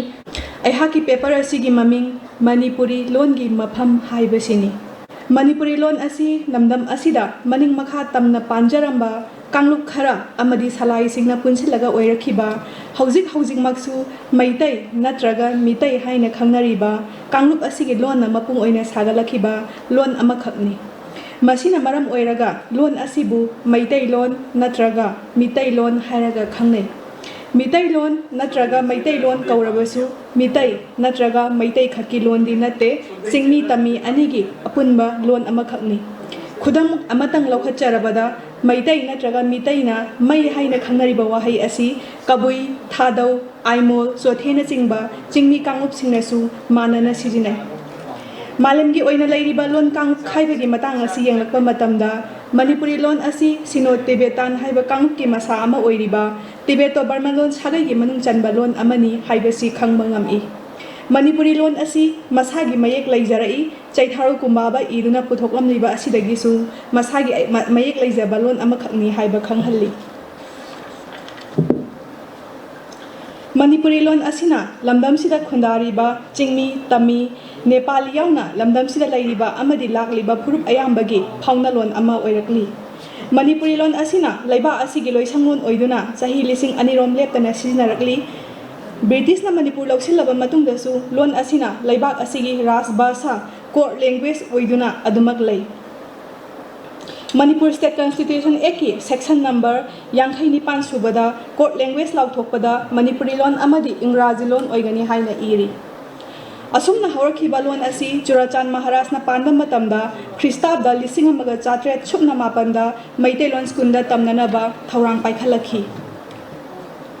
Manipuri lon asi Christabda lising amaga Chamapan Kunmari dadi vernacular subject amoina Kolkata University ki makhada metric parikya thaba yahalakhi. Christabda lising amaga Chamapan kunthra mathoidana intermediate arts ki dama Minaketan gi saireng basanta saireng asi syllabus ta hablakhi. Megi tang kunthra ing sok lising amaga Chamapan kunmangada Manipuri lon gi chanagadaba banan ama ma semduna madugi banan du chanagani haidana lauthoraki. Ai paper se Indian literary criticism gi ras ki yengdagi khamba toibigi sairengi manungi chapter am oiba kaw haibasida mineng thammaga nei najabani ai paper se tangka ahum thokna khaitok chai Manipuri Sahitya da mahakaiba madun khanda kaiba karamna chakibage haiba ama tang thamjare ani subada mahakaiba da ras aduga khamba toibi kaw basung ras haina ahum thokna thamjai a masida aina thamjabasi Manipuri Sahitya da mahakaiba sel si kamai taro sanga khibage haibasini masi maidingu kyambagi matamdagi 15th century saidagi Manipur da Vishnu gi kano latna mandir latna lamangdung da ningthau oi konung chadna pangi matamdagi makha satharak pasum makha satharak boina pamai matamdadi pura ramandi dharma onkhre matungda manai Khema Singda ahan boina kritibas ramaya je Manipuri da hantuanduna khanda kaiba gi ichel je aha moina tilan gi badune na tamjabasi masigi makha tar pasarukta makha tar sarukta lai sum takat mayama ram nongaba adagi bir bahu tuba parikit birat satuplon drup charit langoi sagol thaba amadi bhagavad gita Manipur da hantokpa asumaya sigma mayam si Hindu gi oiba mong singse sum la matungda hijam mangangalna Hindu gi midyeng dagi lawraga akhoi moirang kang leirol gi oiba khamma toibi saireng si thambiram mana akhoi gi mahakai gi achau boi sel mauji oiba sinaina thamjabasi aduga makha tarpada mahakai da ras haibasi kaisu dinate acha mahau haibani mahau se karam maina lawri bano masida leiba mahau akhoi kari mama sa tamda phangi mahau duni aduga literature gi sarukta gi midyeng dagi bharat kai shastra gi midyeng dagi yenga kandana ras asi mahau ji kamaina oige da akhoi saba matamda akhaba oiba akhaba gi ras tumba gi ras adagi literature gi midyeng dana nungsiba gi ras asau gi ras nungai tabi gi ras awa gi ras siguma mayam si mahakaiba amada akhoi ras makhal 13 si suna yawgadabani haina bharatiya sarja singi midyeng dagi thamakpasida singar shanta amasung karun rasina mapung oiba ras oiraga angaras oiraga atopa lemhoriba ras nipal sina angi ras haibadi mateng pangba ras oina mateng pangsilaga oigadabani haina bharatiya sarja singi midyeng dagi thamambasi dagi midyeng da khamba toibi saireng haiba kaw haiba tangkak asida sarga asida ina yengjaba midyeng si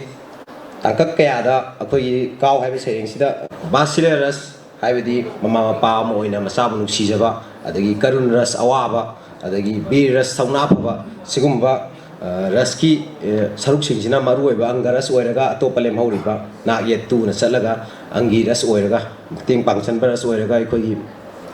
haiba kaw haiba sarga se yamna mapung phaba kaino ama oi mahakaiba magi tangkak amani haibadu chabani Aigi paper gi mingtholase Madhavi Upanyasta Kaibaras ki mafam aida mingtholzai mayamda pudok tamjage Ariba ki mahut anobana sing Anoba gi mahut ariba namuksin Tuna panba taibang pansida tana thana yadraba langla ama oina Ari anau pungbani su taibang malembu leiting mineri Chahi lisingani henbagi puwari leijaraklaba Manipuri Sahitya Pukaisu Hagna Choli, Adi Ano Pumba Wate, Mahausu Yona Pangi.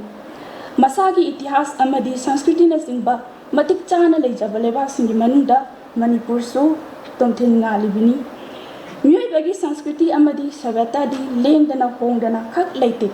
Maramasina, Lamdam Sigi Sanskriti Amasung Savatana Singbasu, Matangi Kongnai Matung ina, Ahumba Kayalai. Manipuri Sanskriti ki achawa saruk ama oiriba Sahitya gi iselda thengkhang naina ahomba kaya lakiba asida yumpham oiraga lamdam sigi Sahitya asibu charakna tangkak ahum thona khaidone samdapna thamjarage ahanba tangkakta anganba matangi Manipuri Sahitya ani subada mayarchanba matangi Manipuri Sahitya aduga ahum subada anauba Manipuri Sahitya habasing anauba Manipuri Sahitya gi matam asida Mamangai dagi Zatharlaba Sahitya Saktam Niam Kanun Sinda Hena Fazaba Lesale Sukaya Hapsilatuna Mapung Paraba Sahitya Lekolama Simlaki Saireng Wareng Wari Macha Langkoi Wari Naina Wareng Upanyas Asna Singba Singbu Tongan Tongan Bamitin Kaya dagi Sapong Laki Matamasida Farakon Sawa Singa Dr. Lamarong Kamal Amasong Hizam Anganghal Aiba ahum asina matam asigi yosabi mokong ahum oiduna Sahitya gilang kaya da putharaki Krista komisinga magachamapan kunga marida Kolkata University ki makhada Manipuri lol bu metric parikha da vernacular oiba lol ama oina yahan hana parikha thaba yahan kiba asina Manipuri lol asigi amasung Sahitya gi khongthangda anawi sapu ama hablakibani Paper Pava Simapung Pana Bagadamakta audience marakta comment amani tang di kaujage mayam yaudradadi yes Ozabiru Mangolgi Hello Tatu Jam Maya Pagi Manipuri Lonze Himini Siro Yam Tazo May Lugare and the Vaina Ajani Muzin Bidarani the part Manipuri Loni Mazantia. When a kind of Mayam is already a city Pepari Copi Fundi and the lawyer hired a Kipura and Namtang as in my communication interrupt from the way or money I ate to joining whether Tripurada 1998 Manipuri Taba, when Machine Lee, Kun Madi selected this school subject of Manipuri, the University class 8 98 class 19 the Tambinabagi, my tears for the radio, Matangi Dedi, Tambiran and Kali, Adokogi Manipuri language advisory and a lady, Aduna Kuna Tripura University Central Amasung State University MBB University da Manipuri Lonzi Diploma Minabagi Tichima Inabagi Akomoida proposal being a Tichi in a diploma advisory meeting da opposite national language 20 August the Manipuri language they are in a Pangduk and Haradagi last 2024 government the Kokborok and other minority language and department Mali, the Manipuri Longjaudi, Asina, government Pangwe, Last Young Chong, Mount budget, Lak Madi, Maya, the Kaitu, Ozaki, who may be a kid who has seminar to the cultural program to who is Manipuri Loni Matanga, Precision and some. They is Pangokani. Asi Chacheri Tripurada, Asi information de Jahon Nini. Amak present of Namagi Honorapada, Angang sing do the moising to the Karamakai, Nahagit over the Paramagi, Panavamata, Honor experience mea, Matutegi, Honor Jabagi, Kuding Mato. Achauba isagi success oiba natraga ngasi mai pa aba amani haina lobi bada thoina kaidai ningi aina su hokita paper se hajiki Manipuri lon gi mafam odara sketan gi makha ta mi ba angang sigi se mapam dai na angang ta haji ko hoki jamna bangnam sari ba barnang gi su ma oi ba koi gi lon se kamai tauri ke dauri ai koi hai ba sidane haji koi gi wajat ke puragi sina supplement ama pibi ba sichu ai koi phajana welcome tauri loina na Amukasu Hena Sidagi Kupa Mayamna, Pirako Mayam, Loxilaga, Lum Lava, Masapajava paper, Masoy view, Loina,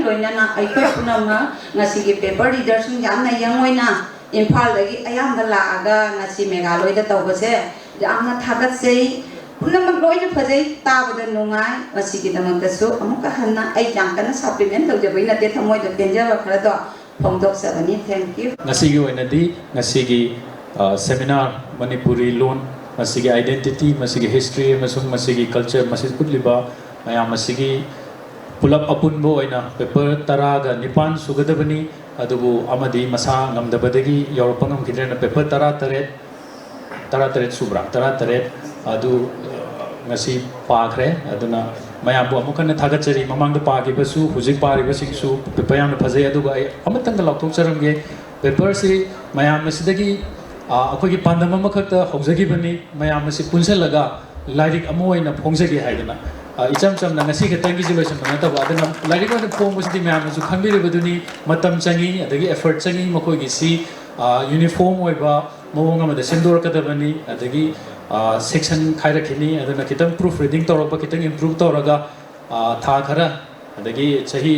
अमगी मनुंग संग याय अदु मधु सोइदन होनजगे मणिपुरी साहित्य परिषद मेघालय की माइगैदगी अतै लापिरिबो ओजासिंग अतै लुपसिंगदगी सु मतेंग सोइदन निजरके अदुगा paper पाबिखिबा ngasi presenter पुमना मंगनसु मधुगी पांदम मधु खोइ हानसु मखोइदा पाउ योहनजखिबनी अदुगी मतुंगिनसु मखोइ मखाताना सेमदोरक्तुना हाइरिबा पेपर सिंग से अदुना इस आई पेपर म पांबा खोटबा अदु खतंग नतबदा पुलप लारि अमोइना थोला अगदी ngasi yaugriba information apha analysis mayam criticism mayam thengnare folklore gi culture gi mayam adu sungsoi soidana koi mayam gi mawanda leri amoino uthokchana bo hona jage masi hairaga ngasi gi session as matang solution se moderator obigeta ba Dr. Munish Tingthaujam lenana ngasi gi session asigi panel member obigeta ba mathang manau ko charak pasida ko gi felicitate obi tanja dumak logjaraga kagi program si chathana bagi tajadu lojage han bada Kaushinjari Dr. L. Rameshwar General Secretary Manipuri Sahitya Parishad Imphal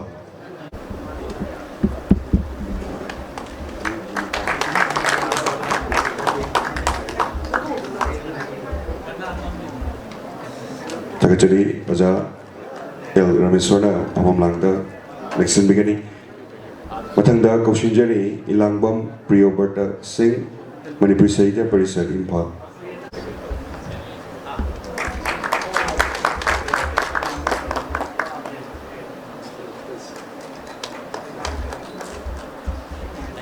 mathangda Kaushinjari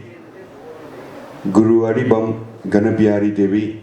General Secretary Lemerol Khorjaikol Lekol Imphal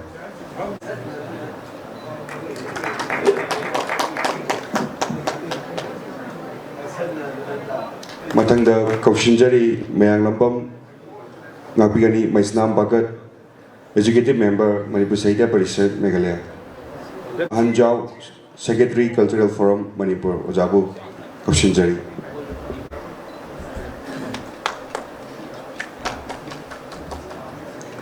mathangda Kaushinjari Konsam Atul Singha Assistant General Secretary Manipur Sahitya Parishad Tripura Manipur University dagi lembirakpa uja naurem anjau maitaina khagi ritu haina inthonba cultural forum Manipur na phongja journalist ngasi Meghalaya Manipuri Sahitya Parishad Meghalaya gi mafam na kudol tam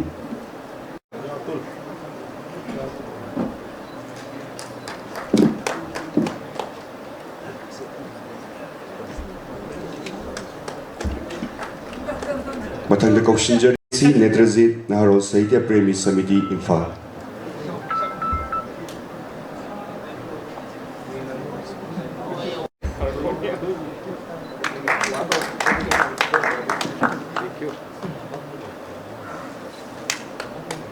mathangda Kaushinjari Maisnam Bagat Manipuri Sahitya Parishad Meghalaya Executive Member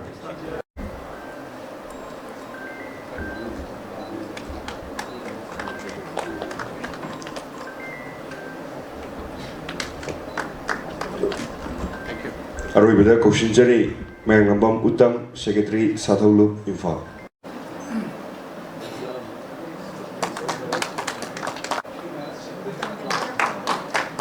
Thank you.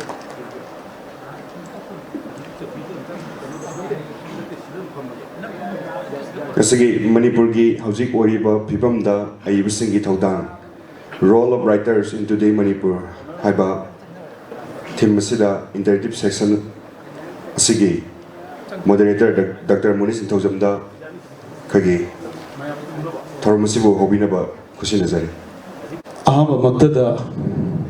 Dice the election Biriba, Chilong Singbo, Taramna, Okcheri, Akogi, Nasigi, Hosizik, Ladiba, Sessionsi, first of all, President Kaloina, General Secretary issue, yam important oi,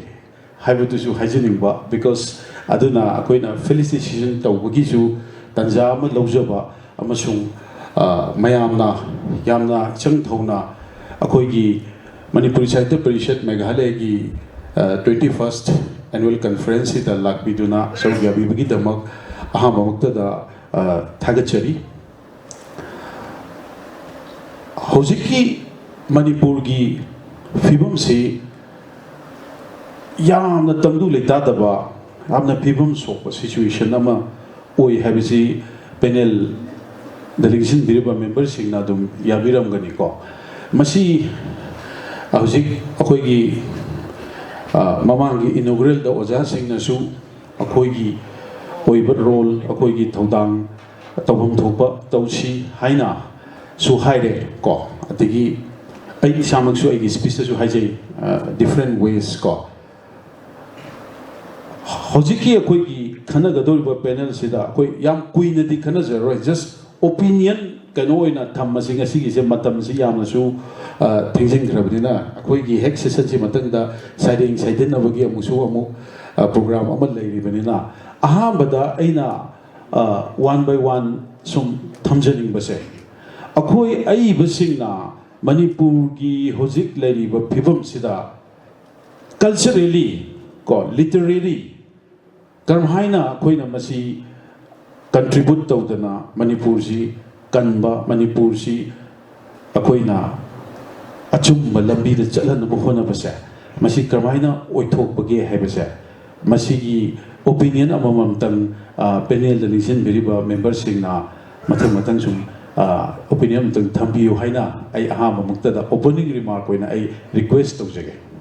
udam dei hobiro tinbiriba khwai pungna makpo han mamaktada kongno na khunjari yaran machung das the election biriba khudum makposo kongno na khurumjari kogi yamna akoti yamna nahasu ajari aduga social literary activist wena lejabani mapungwena ite activist wena lejabista hojiki Manipur gi situation sida akoi se loina pa tension di loi le birangani organization khatimak tension loi le birangani haidi akoi na sigumba thapa ama thawra mama toksilura kanda kari hai ki doba miyamna kari hai ki doba kari khan ki doba sumba ja ko julai tase na ko gi 2023 ki me gi day 3 da thokdo ga ma thokhibado adugi numit maksu akoi je akoi gi satholo ki program ama lei press club te tawraga lei akoi gi phone ju kai ju kamning da sum khang khang te ba dom harau dana nungai dana technology program se loira kan sida akoi gi Facebook sida kai sida kano tawrame Pusai Sarame, Saramakanda, Irang Amtre, Aduga, a calendar program. Aduga, Sahi Ola Pomatamda. Same day to the program to the La Eva. La Kans the program said Tausira, Taurosira, Kamai, Tausika, Asoba, Kano money, Smite of the Na, Akoi Adubu, Akoi Yamna Piasupina, Akoi Saitagi, Sumba, Toram, Siji, Pantok Tabiati, Sumbasi, Akoi. Lan sina maram oiraga irang sina maram oiraga khoi lepa yade haibagi kanoda khana jaraga khoi adum pangthok chakhi azmai tawdana handak so hauji su akoi je lan sigi chaitheng se leiri bani tension se phangi bani akoi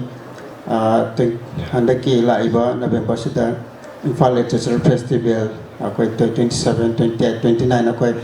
pangthoke da 27 se city convention da hokdok bagi akhoi kaino phawa approval bok leirabani aduga te mathang da loktak ta tawba da hoji amo ITP kampuna amasung ngasigi pokche da koko mina sumba thingila pasida akhoi je sida yawri se tension na ma adum leiri ne akhoi he khan baga adum meeting tawraga akhoi khana ro de ni adubu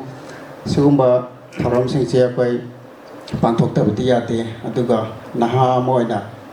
Aina Ngasigi can also I arrow with the coxon view having the Mata, the Famna Veda Mata. Masika in a Havamatam die may understand Doxa. Aina 2020 the project Maka Pakataki. Pagi how the Kimatam Sida can say YouTube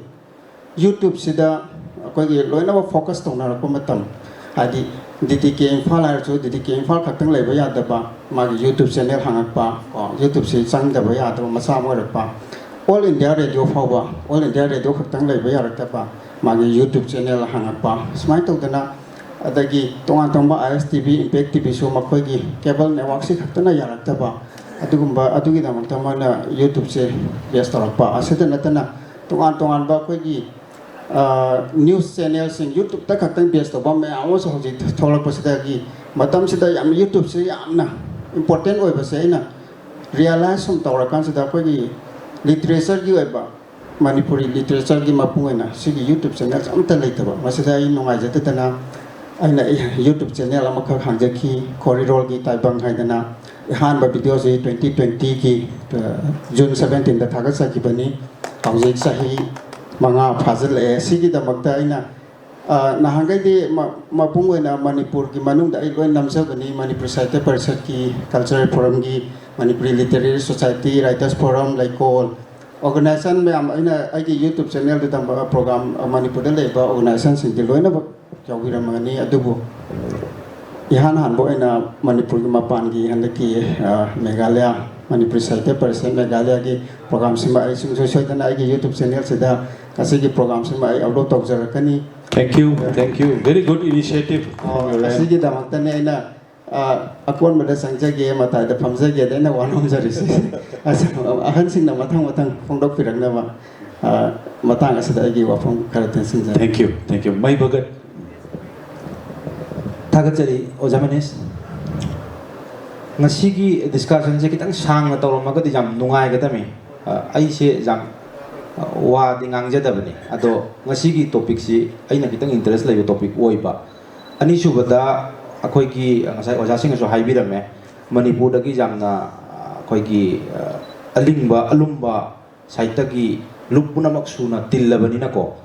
mi jamna tindraga su maru makok mata tin banina si jam maru oibana khalle tungdang si khara thengdara aga su asum thengdara pa matamda jamna maru oiba wapam si sum khanab si phabrain khalle Nangi opinion do dum haibiu ai opinion da haijak mayam da sum akoina theng kre habe wani ki su kai de adum haibiu ai haijak ta uri senga sai ki koi ki writers ki role du ne ba ngasi koi sana ga da wari se aduga akoi ki writers ki role se suki matik lai Manipur da ngasi mai chai ba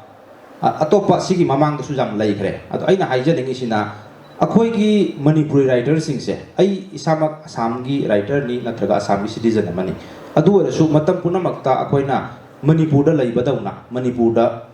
chaiba issue sing se akoi ki wakhan na bore su physically bore su matam puna makta jawe ba ado aduna hujik Manipur da chaiba si akoi da chakwa sap manan lawi ado aina penjadri base Manipur ge writer sing se thokte asi ai blame taw nate asi aina udana tawbra thokpasu lei ado aina hiding isina sinida writer singi role mayam lay akoi ki hogalakpa matamda ai handaki issue siga concentrate tawraga hijack focus tawraga hogalakpa matamda koina issue si karino ka jam munna khangdring da hojik jam mamu tarak pai wani khangdring matamda koi ki Facebook da kai jam chaw wara ma tawna ki tana mayam thengna birang bani pangi da inaba koi ki amana amada pahun da punna ba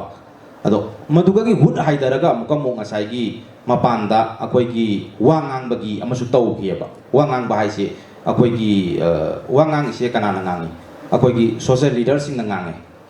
ado next ngang ise koi ki journalist sing na writer sing ngangi artist sing ngangi artist ki community da gi doctor ko ude ado sigai na haija ningi na asai ki writer sing sina moi gi voice ama pibu to jam darkar oya ba akoi gi matang siga ai maming di panjaning dre jam alumba writer lei yaba Manipur da moi dagi asi si tawgadabni si lali si chummi si oigadabni haiba wa pam ama bo phangde ba Oja Birendroji doi sigi matang da kitang movement taw si akoi ui accept amaga loina ba group amsu lei di ko siga writer ngata ni jawri se ado asina taba jang alumba ai ming se panjaning da pandabe wani ko lei ya ba akoi na jamna akoi gi literature gi jagat siga lai dong taw ba lei di ya ba moi da gi palak taba masi role line khalle ba di moi na logo da ba role lawlak taba ai gi wafam sina panjaning sina logo da bani moi da gi voice to thorak da bani sini ya ba siga ina panjaning im na koi gi alpha na akoi gi nau na koi gi peace talk to pai matam se alpha is jam ni kina organization ni dana ko siga koi gi government of India ga natraga government of Assam koi gi peace talk to koi matang se masi koi gi mamuni rajam go swami na lead role lam lau ke writer ni ma se aina siga haijan ni bana writer gi role do ni ko chumi Assam da di mo yang strong way bane ai ngasai ai gi speech ta so haije gi bo aduna ngasai gi adu writer man lau go da role do ni aina siga haijan ni sina jam alumba writer duna ngangak pa matam hayak pa matam do ma gi su public acceptance lei ri ba manipur su lei ta bana te ba dugumba figure jam lei ba jam lei ba adu gi du moina ngangak ta ba aina nganghan ning ba aina gi ngangbam tho ye na khalle ba wotse aduga koi gi lei ba organization sing lei ko jam alum organization haijari sini ngasi gi siga jawbi di ko siga gi su si haidana koi gi adu gi poto lak koi gi ngasai gi saita taw bani ngasai gi koi lari khara phonga ga lei bagi photo adu maina ngase akoi na matam da haidana akoi writer sing se mi na tro koi bu thana bi dri kari gi no kain hai se si koi na tawri activity sin thana anda bane sigi matang siga akoi gi presentation si kari no sini ba ina hangjaningi se aduna masi jamna darkar oi haina khalli aduna masi ngangbam toi akoi kangbu sing na tumin na laibasi masi akoi gi lohum to ko role lo da bani haiba wafam ji thamaga han bai wafam jalo sin yam chumi mai bagat akoi gi ain da su law da su hai bisini silence is equivalent to acceptance na haibadi akoi na tumina leisal lagadi hoji thoi ba aran ba kayazi akoi na dum yajare haina itihas da adum idana amuk leihidoi ni aduga akoi na haye hangalu bu matam du da noina karigino rise up to treaty haibagi akoi da question amal legani and hojik bagat na haibagi da social media da su hojik si manipur gu represent tawriba adegi manipur gi maitei gi ngangi nen tawriba si yamna hauna lonchat khangdaba befar yaudaba na su thalle anai thamjage social media yam nungaite angang youngsters karana mokhoina pandana yamna mathong chadaba wa pangang da ngang ba ko adugum jam unai ko ado next oja anjao digi opinion kitang tas Tagachari oja Manish uga Manipuri Sahitya Parishad Meghalaya bu tagachari sigumba golden opportunity ma bibi dana si forum sida paper mu su present tawjaba pungjaba aduga discussion smile interaction yaw phaman biba apau si koi culture forum gi oinati khara thengna phangjai hajaba tai culture forum na koi gi nasi phong khiba kitang koi thokjarga mangal sisu koi culture forum gi makai degi forwarding letter ka se koi president gi makai degi or any ma yawram ya bani pau si phangamagadi adugi kudung sabasi mathangi se phong sing dadi mis taman bidanaba maramni culture forum system 1959 gi 17 May den khakiba Manipur ge second oldest literary organization chawba manina okay simtang ai request tawjari mathang da koi soidana hapchagani thank you adi koi jaz presidency channa par chawja santi plus si channa bhona jabada smaina prime letter man lai in hanin jabada e ma ti smaina imagi ana bagi yamna kena to patan jam oi badagi enang moi chaluro haidana isi smaina laksani thank you hojiki laiba train sida hojiki laiba hoji koina khana jariba train sida Manipur manung amasung mapanda lairiba Manipuri koding magna hoji 2023 gi 3 May dagi thokhiba hoji sumai jaiba mai mutphakiba mutnana basu authority na su honna basu kya uphataba center of state na su sigi tanjas de dai koi ibagi lamda khong thangjiliba ibagi lamda kalam bajariba koi writer sing sina kari karamba thodang logudagi haibasi masi koi haibagi yam yare adugo ai koi na khwai ge amna na khanjabasi writer sing siboi koi kari karamba phida da kan ba thak thamigi ge mois Manipuri society na readers na apa koi babuk sing na Manipuri khunai na Manipuri society na writers sing se hojiki matam se kari kar matha ka thamigi ba masini koi number 1 ne nepam thobas ai koi yamne ko tok tun hona jiba kangbu sing si kana su lai khonga ka paisa tongba then yum saba du to karam lai binati paisa masana marana puthok chara do oi mak si phongse bang ten masi phong na khona matam da literature ngau jiba khara khak til laga madu pangphong da phongwani nomai jing si nong mafam ahum mari ki hoji Manipur da osi phangje ne mafam am DIP da man kano da koi state central library da amla press club da mafam ahum mari si amma sam su yaw na som da yaw na ma ko chen jenari ni si ba koi mayam se si khaktamak sigi circle si unga le ba adu problem di Manipuri pumma ki problem ni issues di Manipuri problem pumma ki problem ni si issues adu na di Manipuri society siga koi Manipuri writers ai basing siga ani si matam puna mak close up to type up to bom changi ba ni sum yeng se adu na Manipuri writers State Academy award punga ba award winner myam su le ba ai koi ki Manipuri khunai asida Manipuri khunai na kan mathak thamige se masi yam nungna ningai ba stage ma da hausi su lady lekhi ni khali malam ni leina di society si ki mentality ni banu ga masi ai yam pong na yajan ni hai bidi writers sing ki phida se mapam jang thambi de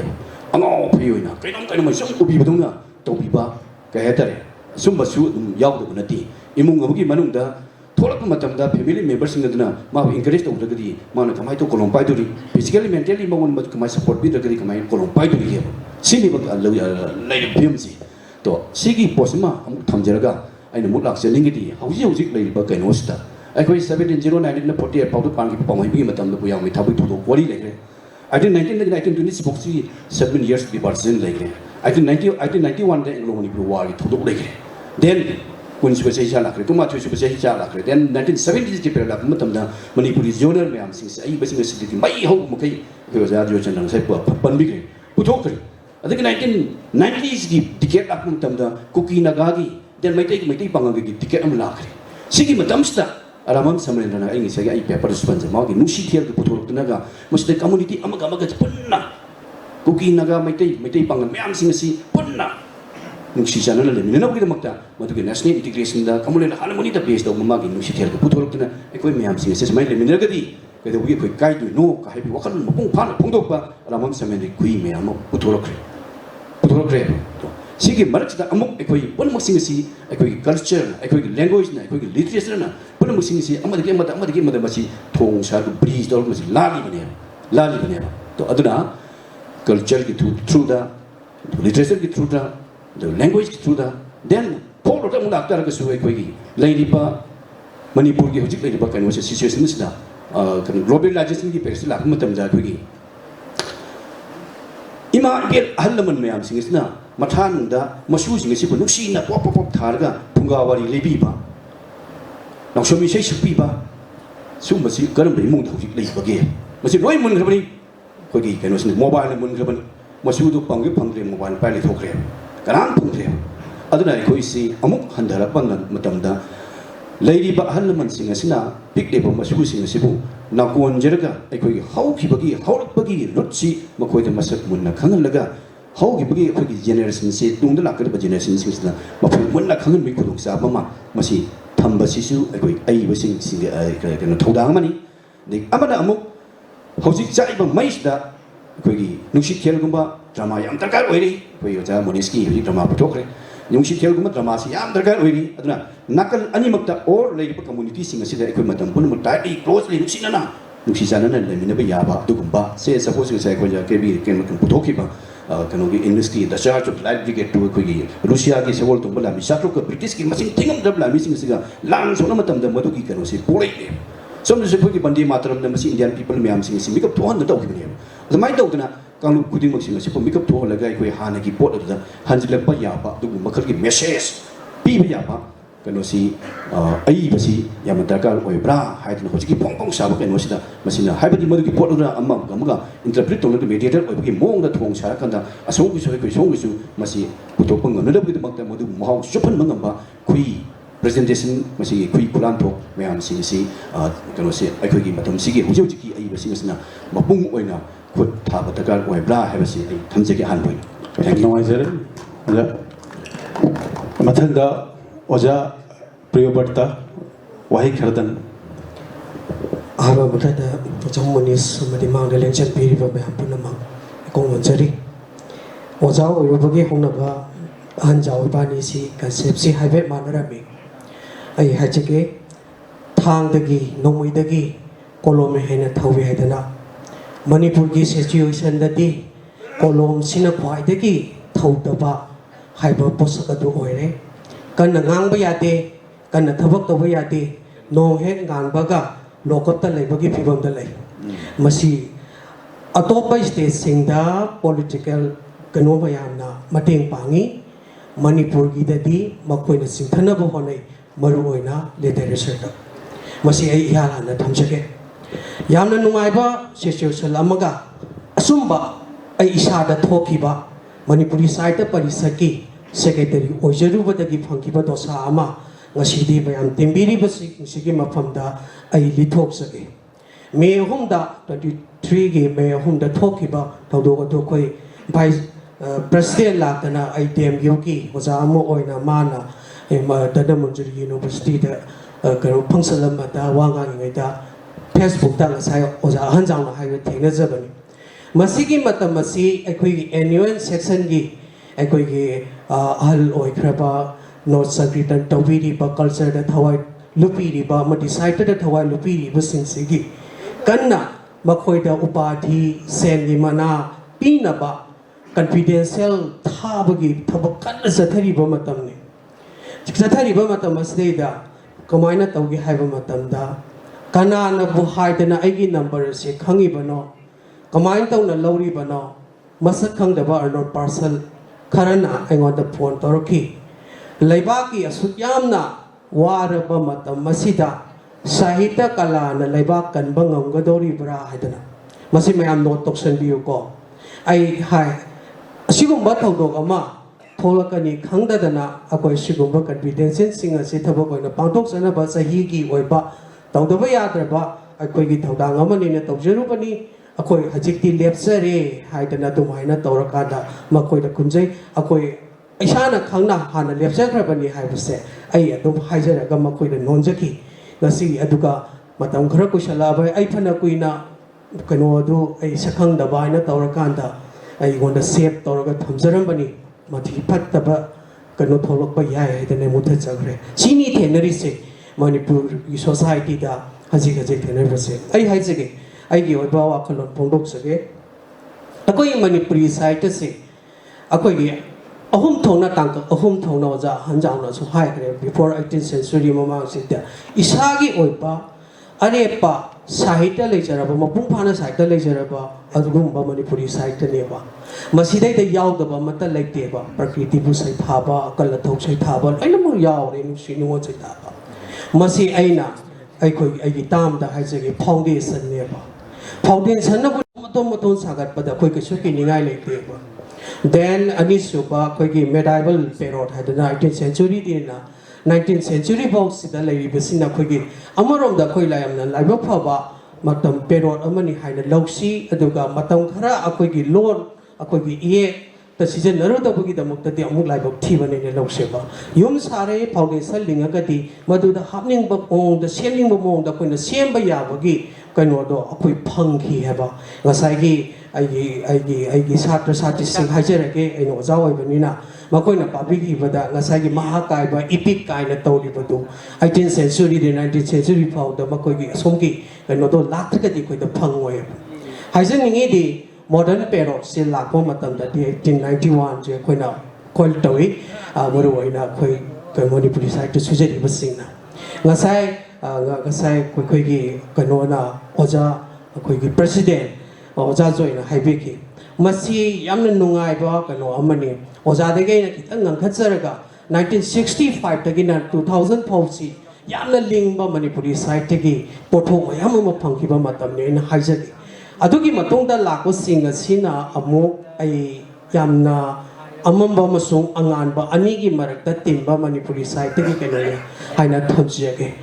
masidai da aina haijaningi sina Lirik si ekwigi yamna di phongba hairiba period 65 tagina 2000 phawgi manungda thokiba ꯃꯈꯣꯏꯒꯤ ꯇꯦꯂꯦꯟꯁꯁꯤꯡ ꯑꯗꯣ ꯑꯩꯈꯣꯏꯗ ꯄꯤꯈꯤꯕ ꯃꯗꯨꯗ ꯐꯖꯕ ꯃꯌꯥꯝ ꯑꯃ ꯊꯣꯛꯈꯤꯕ ꯃꯅꯤꯄꯨꯔ ꯁꯣꯁꯥꯏꯇꯤꯒꯤ ꯀꯩꯅꯣ ꯇꯧꯕ ꯃꯌꯥꯝ ꯑꯃ ꯊꯣꯛꯈꯤꯕ ꯑꯗꯨꯒꯨꯝꯕ ꯃꯌꯥꯝ ꯄꯣꯠꯊꯣꯛꯀꯗꯣ ꯈꯔ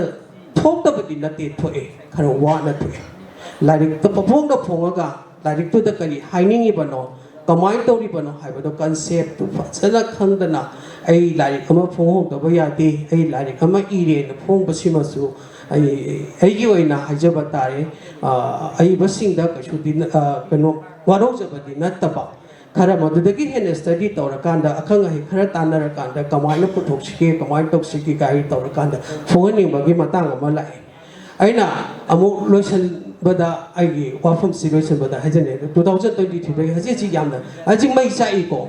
ꯍꯧꯖꯤꯛ ꯆꯥꯛꯏꯕ ꯃꯩꯁꯤꯅ ꯃꯨꯠꯄ ꯃꯥꯟꯕ ꯅꯠꯇꯕ ꯑꯣꯝꯃꯒ ꯃꯨꯠꯄꯗꯤ ꯃꯥꯜꯂꯒ ꯑꯣꯝꯃꯒ ꯆꯥꯛꯄꯗꯨꯅꯤꯀꯣ ꯃꯁꯤꯅꯤꯀꯣ ꯌꯥꯝꯅ ꯂꯨꯔꯤꯁꯤ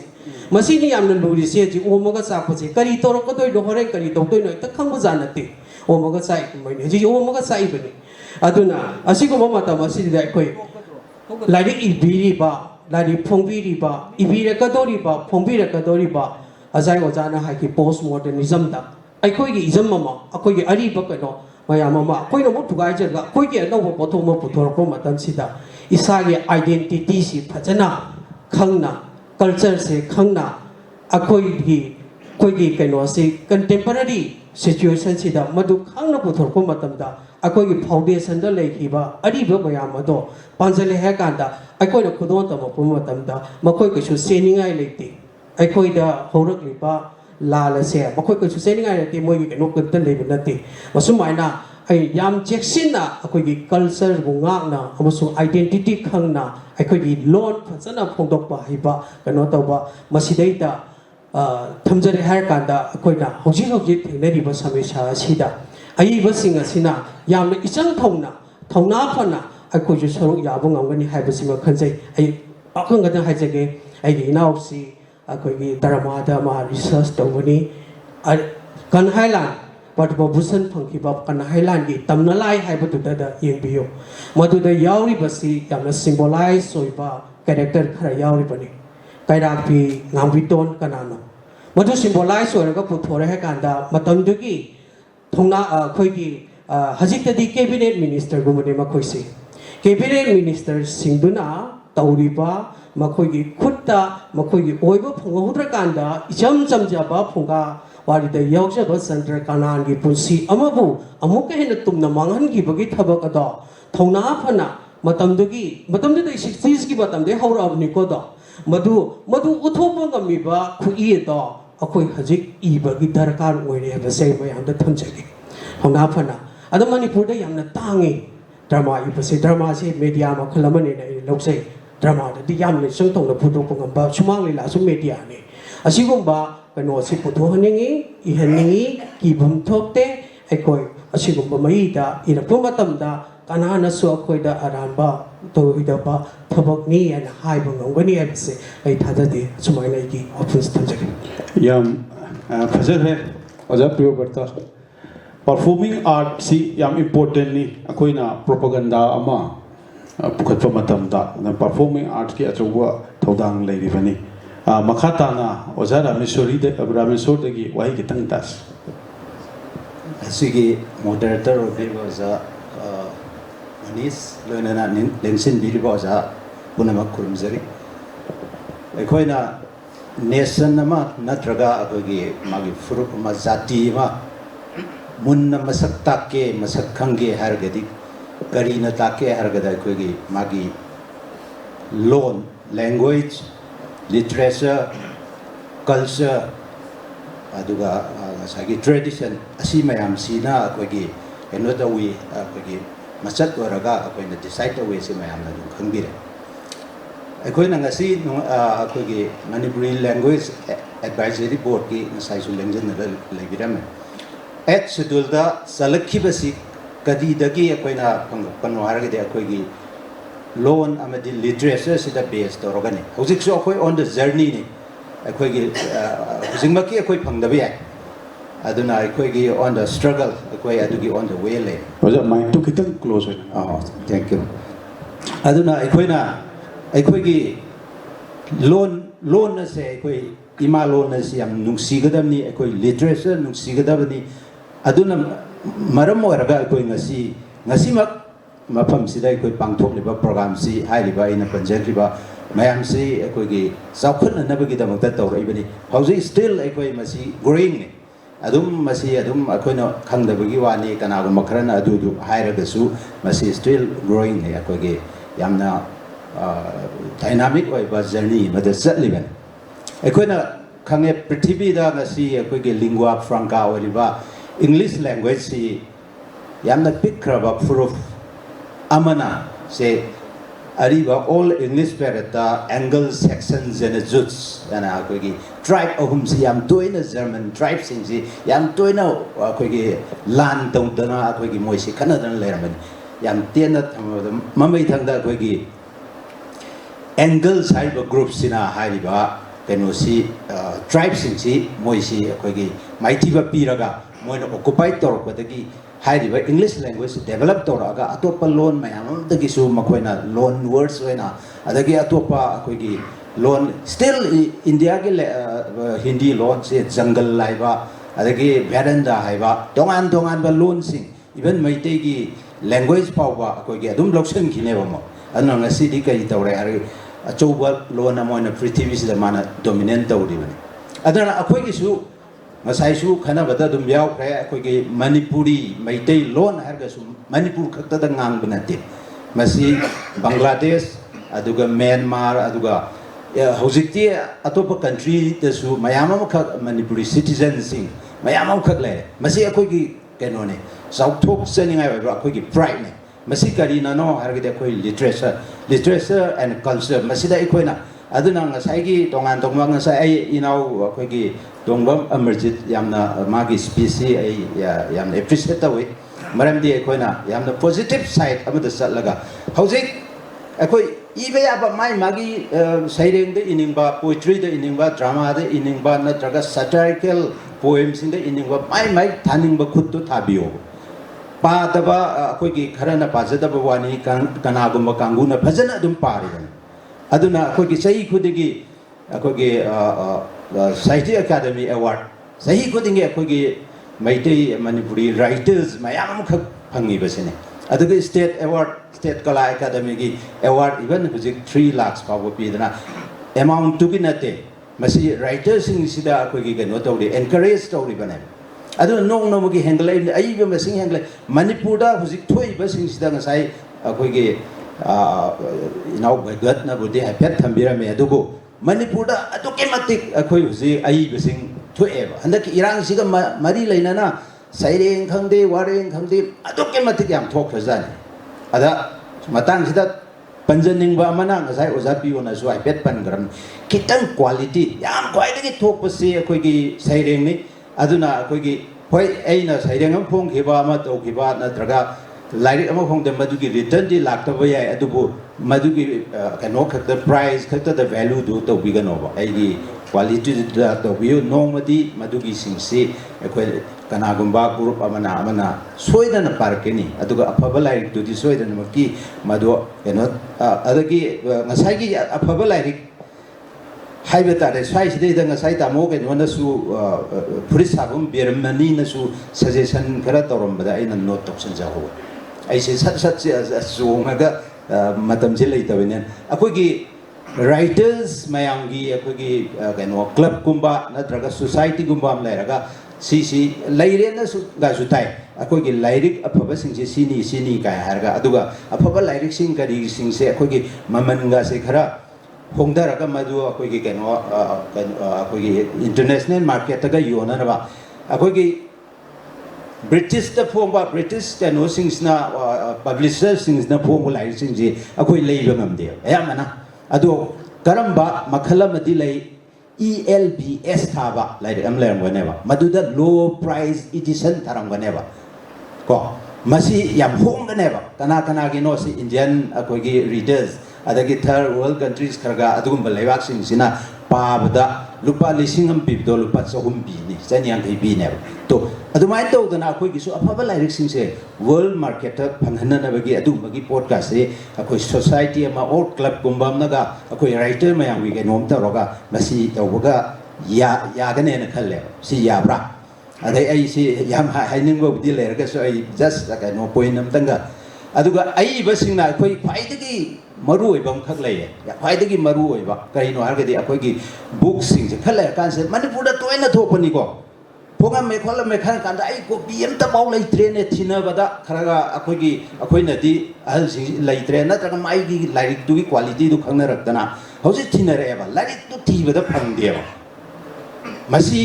थोक्तनबा कई तवी अखोयगी एटलीस्ट लाइकाई दुदा लैबा स्टेट दुदा लैबा डिस्ट्रिक्ट दुदा लैबा लाइब्रेरी गुंबा इंस्टीट्यूशन गुंबा अदुदा डोनेट खरगा तोबियो लाइरिक कॉपी अमा अमा अनि अनि को मसिमा तोबियो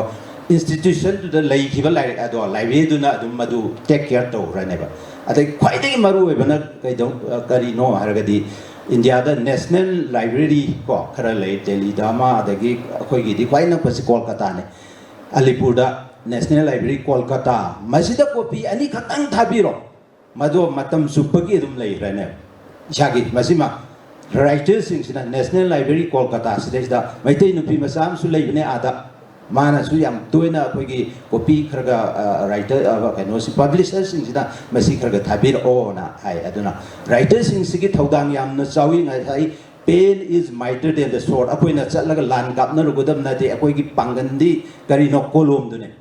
दुना अकनबा अखोयगी यानिंगदबा ओरसु अमा ओरसु मदैदा फोंदोकपियो अदुगा दोंगान बा जोनरा दा अखोयगी मदुगी कनो सिंगसे उथोकपियो मदुना अखोयगी मणिपुर कैदोंगैदा अखोय तुरोय मणिपुर कैदोंगैदा तलोय अखोयगी मरमदे अखोयगी यामना फाम अखोयगी बैकबोन से याम लिंग लैख्राबने अनुना पुनमपु अखोयगी अमोना थागत थैंक यू थैंक यू ओजा रामेश्वर यामना अफफबा सजेशन कया पीबीरे अदुगा अखोयगी करी करी तौबी याई अदगी मैतै लैंग्वेज सी लिंगुआ फ्रंका ओइना अखोयगी अतै कम्युनिटी दसु याम फजना अखोयगी मखोयदा याम कानब लैंग्वेज अमा ओइ हैबसे मसी अखोयबु यंगथीरिबा फुरुप ओइरो अदगी अखोयगे थंगनबा फुरुप मोय मसेनजु अमगा सब्सक्राइब से मरोन जिति नदेब मैतै अखोयगी लैंग्वेज सिना मखोय अमगा वारी पाउ फाउनबसे मसी ओय हैबसी शिलोंग जी परफेक्ट एग्जांपल नेबा आई इसामक एक्सपीरियंस तौरे मधु कया मखोयने वारी सानबदा ताब खोटपको मखाताना त्रिपुरा दगी अखोयगी ओजातुल की opinion खितंग थंबितारे ngasi Meghalaya Manipuri Sahitya Parishad ki chahi kunmathoi suba annual conference ta lakpiriba thauburel amasum mayam leibiribisu aina ikai kunmaba galoinana ai wafam kharatang thamjage agi wafam di akhoi Bengali prabhat na di leire khuda rajye prithibi jokhon goddomoi purnima chat jeno jholsanuruti ai हाइबदी अखोय अयुक्तगी हजबा program तरुपसे आई teacher मोय रमनीना अखोय classroom दसो आगांग जिगी concentration तबसे क्लास अमा मंगबी माय ड्यूरेशन ममले 40 मिनिट्स अदोदी अखोय के अदोगी लंच की मतुंग ददी 35 मिनिट्स न सेमेबा मखोय की माइंड कंसंट्रेशन तबगी साइकोलॉजिकल फिनोमेना न खरे लेयाबा अखोय ना जा हारगसु हजि तारिंग दबगी मोंगने आइगी वाखंददी मयाम ताबीरे अना हाइगदबसे पार्ट अनि खत थोकनाय हाइगी अना गसी शिलोंगदा मणिपुरी साहित्य परिषद की प्रोग्राम दगी करी मेसेज पुना त्रिपुरादा हनगदोरिनो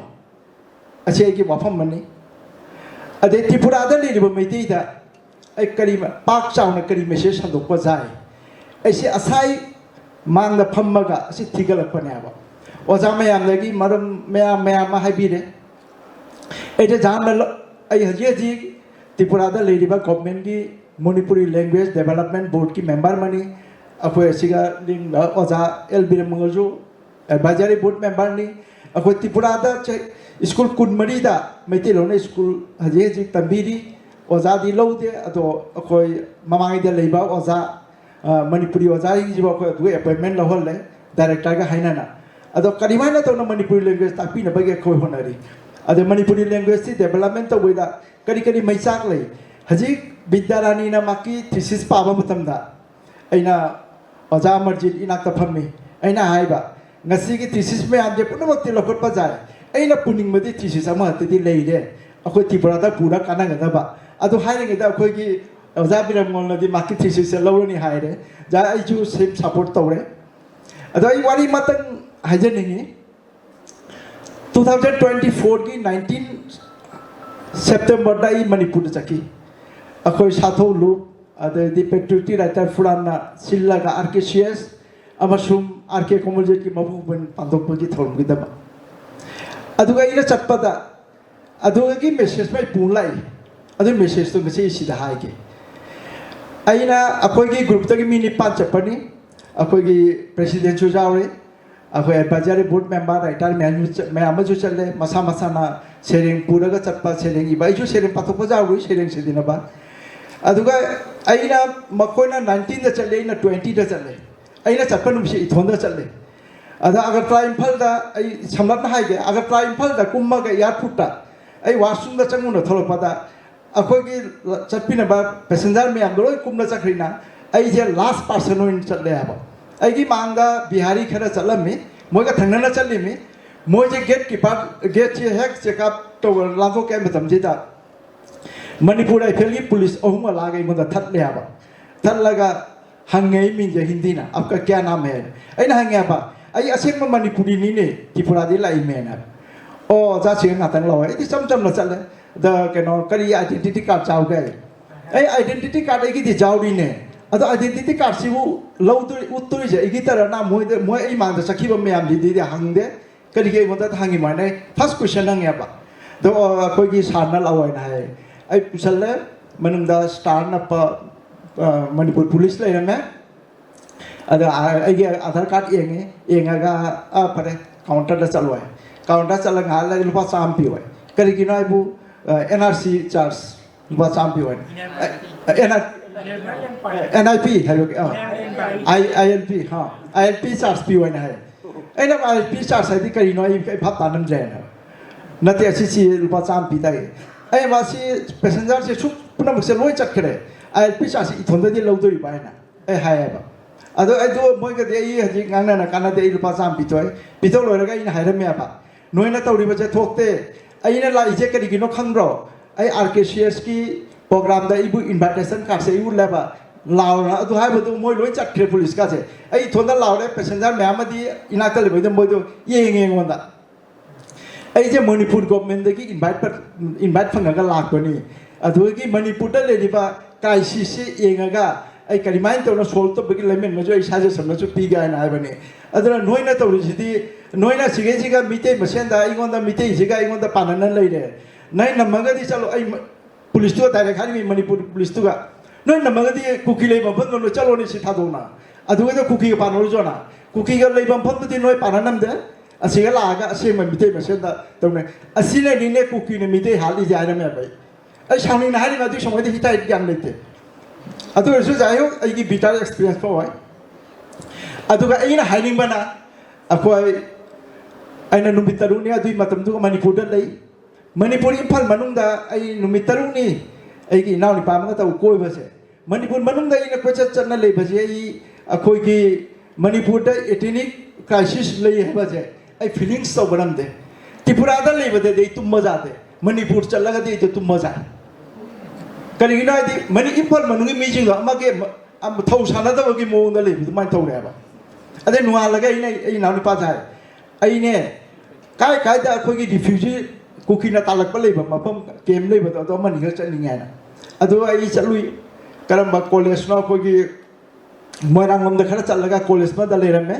अदो आई चलगा आई रिफ्यूजी खरागा वरी बताय सुने मोई मेटे मसाजिंग आइना हंगी नोई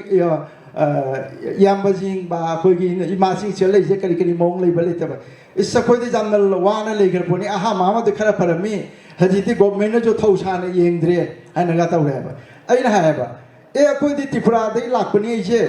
Tripura की YouTube फक्तोए news एंगे अदुगी केमता अदु पीरे मया मतम तो एस अदुदी news ता हरम बजाय कोई देते थोड़ों नदी लेते हैं अदुगी वीडियो एक मंदा हजिक सुप प्रूफ ले मैं आपने एक निंगे दे ऊपर नमन एक मोगे conversation तो मैं हाई बेतो अकोई दे मते पांडे जामन फजना अकोई वाना ले है ना ऐके वापम दिया सीनी अकोई डाइटर में आम मणिपुर ले रिवर डाइटर में आम त्रिपुरा ले रिवर डाइटर में आम जी अकोई की कभी सेरिंग इबा खंदे वारिंग इबा खंदे तवरगा कोई ना मैसेज तवरगा मणिपुरी की यूनिटी कमाइना शेम गनी असी अखोई जाना मरुई बनी एजू सपोर्ट तवरी तवरगा छु हजी अखोई ना ngasi असी मनंग प्रोग्राम तवरगा अखोई मापान थोगा अखोई ने क्यामना अखोई की ngasi ngangle रिबो वाफम जे इसा ना दु ब्रॉडकास्ट तवबगी एक्टिविटी जे अमना अनि ना मरी ना निपान ना तरा तरू ना कुंथा तरू तो ना स्पेट तवदगदी अखोई मिते मियाम की यूनिटी लेबन नमोय अमका बिटानी स्पेस बा दिल्ली दा चप्पा मतमदा अखोई त्रिपुरा दा लिबा अगी वाखलदी दिल्ली दा चलगा मी एनी घ मिते रो नानरदी तानारगा मतुम संगी सर आपदा की जुमका दरो मिते माली ना हंगे बा ओ अदो दु हार मग मोय सखिया बा अदो अतोपा मफम गे पल्लरो मणिपुर की ओजा में आमजु त्रिपुरा दजु लई मखोय का फंगरगा अखोई सेन मिते मसान हिम वारी शु चलगा मक्ति चंगन नगन हंगदे बा नोय मिते लाइन अदे दे अखोई की मिते नुंदा नुसिनबगी वाखल जे खरा वाट पाइना इगी मोंदा पेन बमले असिना इना हाइनिंग बा वाफम जे अदुना अखोई मयाम पुनम मिते जी क्याम करिमाना पुल्लगा अखोई की क्राइसिस से ओवरकम तौगनी असे अखोई की राइटर की मागे दे जो कोई सोइदन तौगना ने दिखली एगी मेसेज हाइबो मणिपुर दा नते मणिपुरी ताबा मालेमी मफम खुदी मक्ता लेबा मयाम जे पुलप पुंछलगा अखोई की मणिपुर की क्राइसिस से ओवरकम तौबगी मेसेज से अखोई पुन्न थाबिनसी असे हारगा मयाम दा लोसन जगगी वाफम थैंक यू ओजा अतुल ना हरोपदा हेबी खिबा बाबोक लेक्शन बिरिबा मयाम से वारम मनी ताब ताबदो नाकलम दो ओजा वीडियो सु लौरी अदन ओजा ngasi ngang gibdo hayeng mipung mayam na su mutarakini ko adana madugi keno da su tawjabani hadi audience se akoi sida lection belief sida natana online da su thador bodo audience su atai su dum keno tawgani da madugi akoi gi value amasu lei haiba masi gi panel se ko makhata na akoi gi lekol gi general secretary oja dhanapriya da gi wahi kharadan Dr. Ninthujam Moniz leading Sinbir Bazasing Mangling Sinbir Bazasing Kurumjali. Topic 2: the role of writer in today's Manipur. Yamluwa writer ne akoi so du yamluwa question ne hekta masida comment bi badi. Writer I was saying khara iraga warning khara wari macha khara iraga madu khana writer di oibe aroi. Writer I was today am like here, journalism gi like here, adegi creative writings like here, adegi advertisement, adegi academic writing like here. High basing the yaul basing ji roinama writer roi gido ibni. Cover the kaida iraiba sing ji su reporter sing ji su makoi su writer ne hai na koi na dum logani. Adegi ngasi mag students sing na makoi gi paper sing paramiba masisu makoisu writer ni saying iba warning ni basu writer ni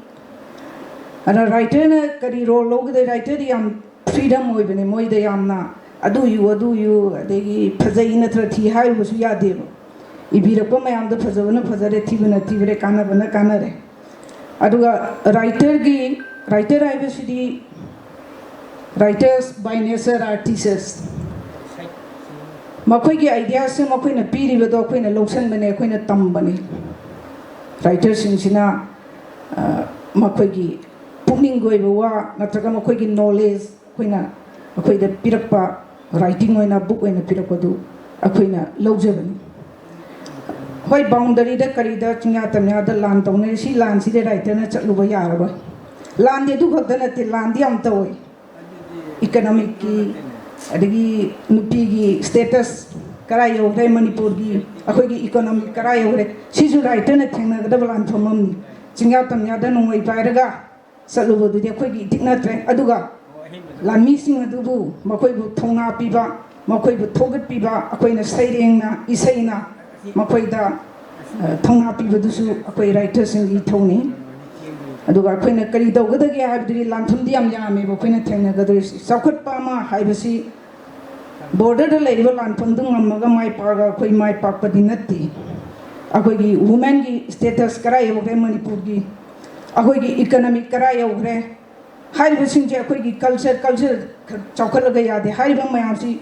ꯌꯦꯡꯉꯛꯑꯀꯥꯟꯗ ꯑꯩꯈꯣꯏ ꯆꯥꯎꯈꯠꯄ ꯍꯥꯏꯗꯨ ꯑꯣꯏꯗꯣꯏꯅꯦ ꯍꯧꯖꯤꯛ ꯍꯧꯖꯤक ꯂꯩꯔꯤꯕ ꯃꯅꯤꯄꯨꯔꯒꯤ ꯐꯤꯕꯝꯁꯤꯗ ꯑꯩꯈꯣꯏ ꯔꯥꯏꯇꯔꯁꯤꯡꯅ ꯀꯔꯤ role ꯂꯧꯒꯗꯒꯦ ꯍꯥꯏꯕꯁꯤ ꯑꯩꯅ ꯑꯩ ꯁꯤ ꯔꯣꯜ ꯂꯧꯔꯅꯤ ꯍꯥꯏꯔꯁꯨ ꯍꯦꯛꯇ ꯌꯥꯗꯦ ꯔꯥꯏꯇꯔꯁꯤꯗꯤ ꯌꯥꯝ ꯃꯅꯤꯡ ꯃꯈꯥ ꯇꯝꯕꯅꯤ ꯃꯈꯣꯏꯅ ꯏꯅꯤꯡꯕ ꯍꯧꯖꯤꯛ ꯃꯇꯝꯗ ꯑꯩꯈꯣꯏꯗꯤ ꯁꯩꯔꯦꯡ ꯁꯩꯗꯤꯟꯅꯕ ꯀꯌꯥꯅꯆꯤꯡꯕ ꯑꯩꯈꯣꯏ ꯇꯧꯏ ꯑꯗꯨꯝ ꯂꯩꯀꯣꯜꯒꯤꯀꯣ ꯁꯩꯔꯦꯡꯁꯦ ꯂꯥꯟꯒꯤ ꯉꯥꯛꯇ ꯑꯗꯨꯝ ꯊꯦꯛꯑꯦꯕ ꯃꯇꯣꯝꯗ ꯄꯨꯖꯔꯛꯄꯅꯦꯕ ꯁꯤꯒꯤꯁꯦ ꯑꯩꯈꯣꯏꯅ ꯅꯨꯡꯁꯤ ꯅꯨꯡꯉꯣꯟꯒꯤ ꯋꯥꯔꯤ ꯏꯌꯨ ꯍꯥꯏꯔꯒ ꯁꯩꯔꯦꯡ ꯏꯌꯨ ꯍꯥꯏꯔꯒ ꯁꯨꯡ ꯏꯔꯣꯏ ꯏꯁꯨ ꯏꯔꯛꯇꯦꯕ aduna masa masana adum makhoi pungning da phorokpadu phongdokpanina adumai lakpani adu akhoi punsilaga akhoi writers na kari tawai habagi madudi akhoi intrigation ama sagatlaga akhoi na kari tawsige haibadu tanaba madi changi akhoi laikongna akhoi lan gi matamda da akhoi relief camp da chatana akhoi motivative program ayam tawi leiramba singdugi manakta chatlaga akhoi kapminnabagi watoi kapminnagadaba nate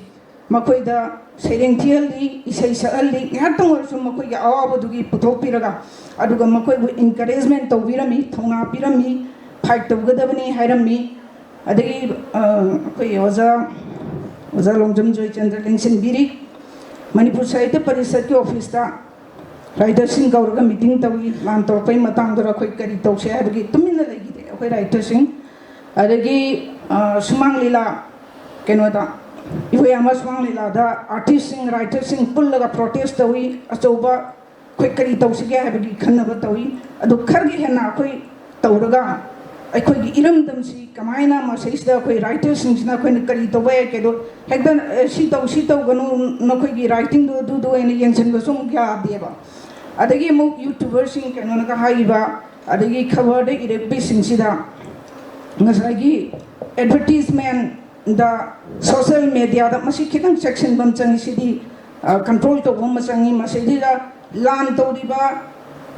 lan chungna riba nungsina da bagi sida shanti porok pasine ba koidi mai muthat bane ba bom pokai han banate ba writers singi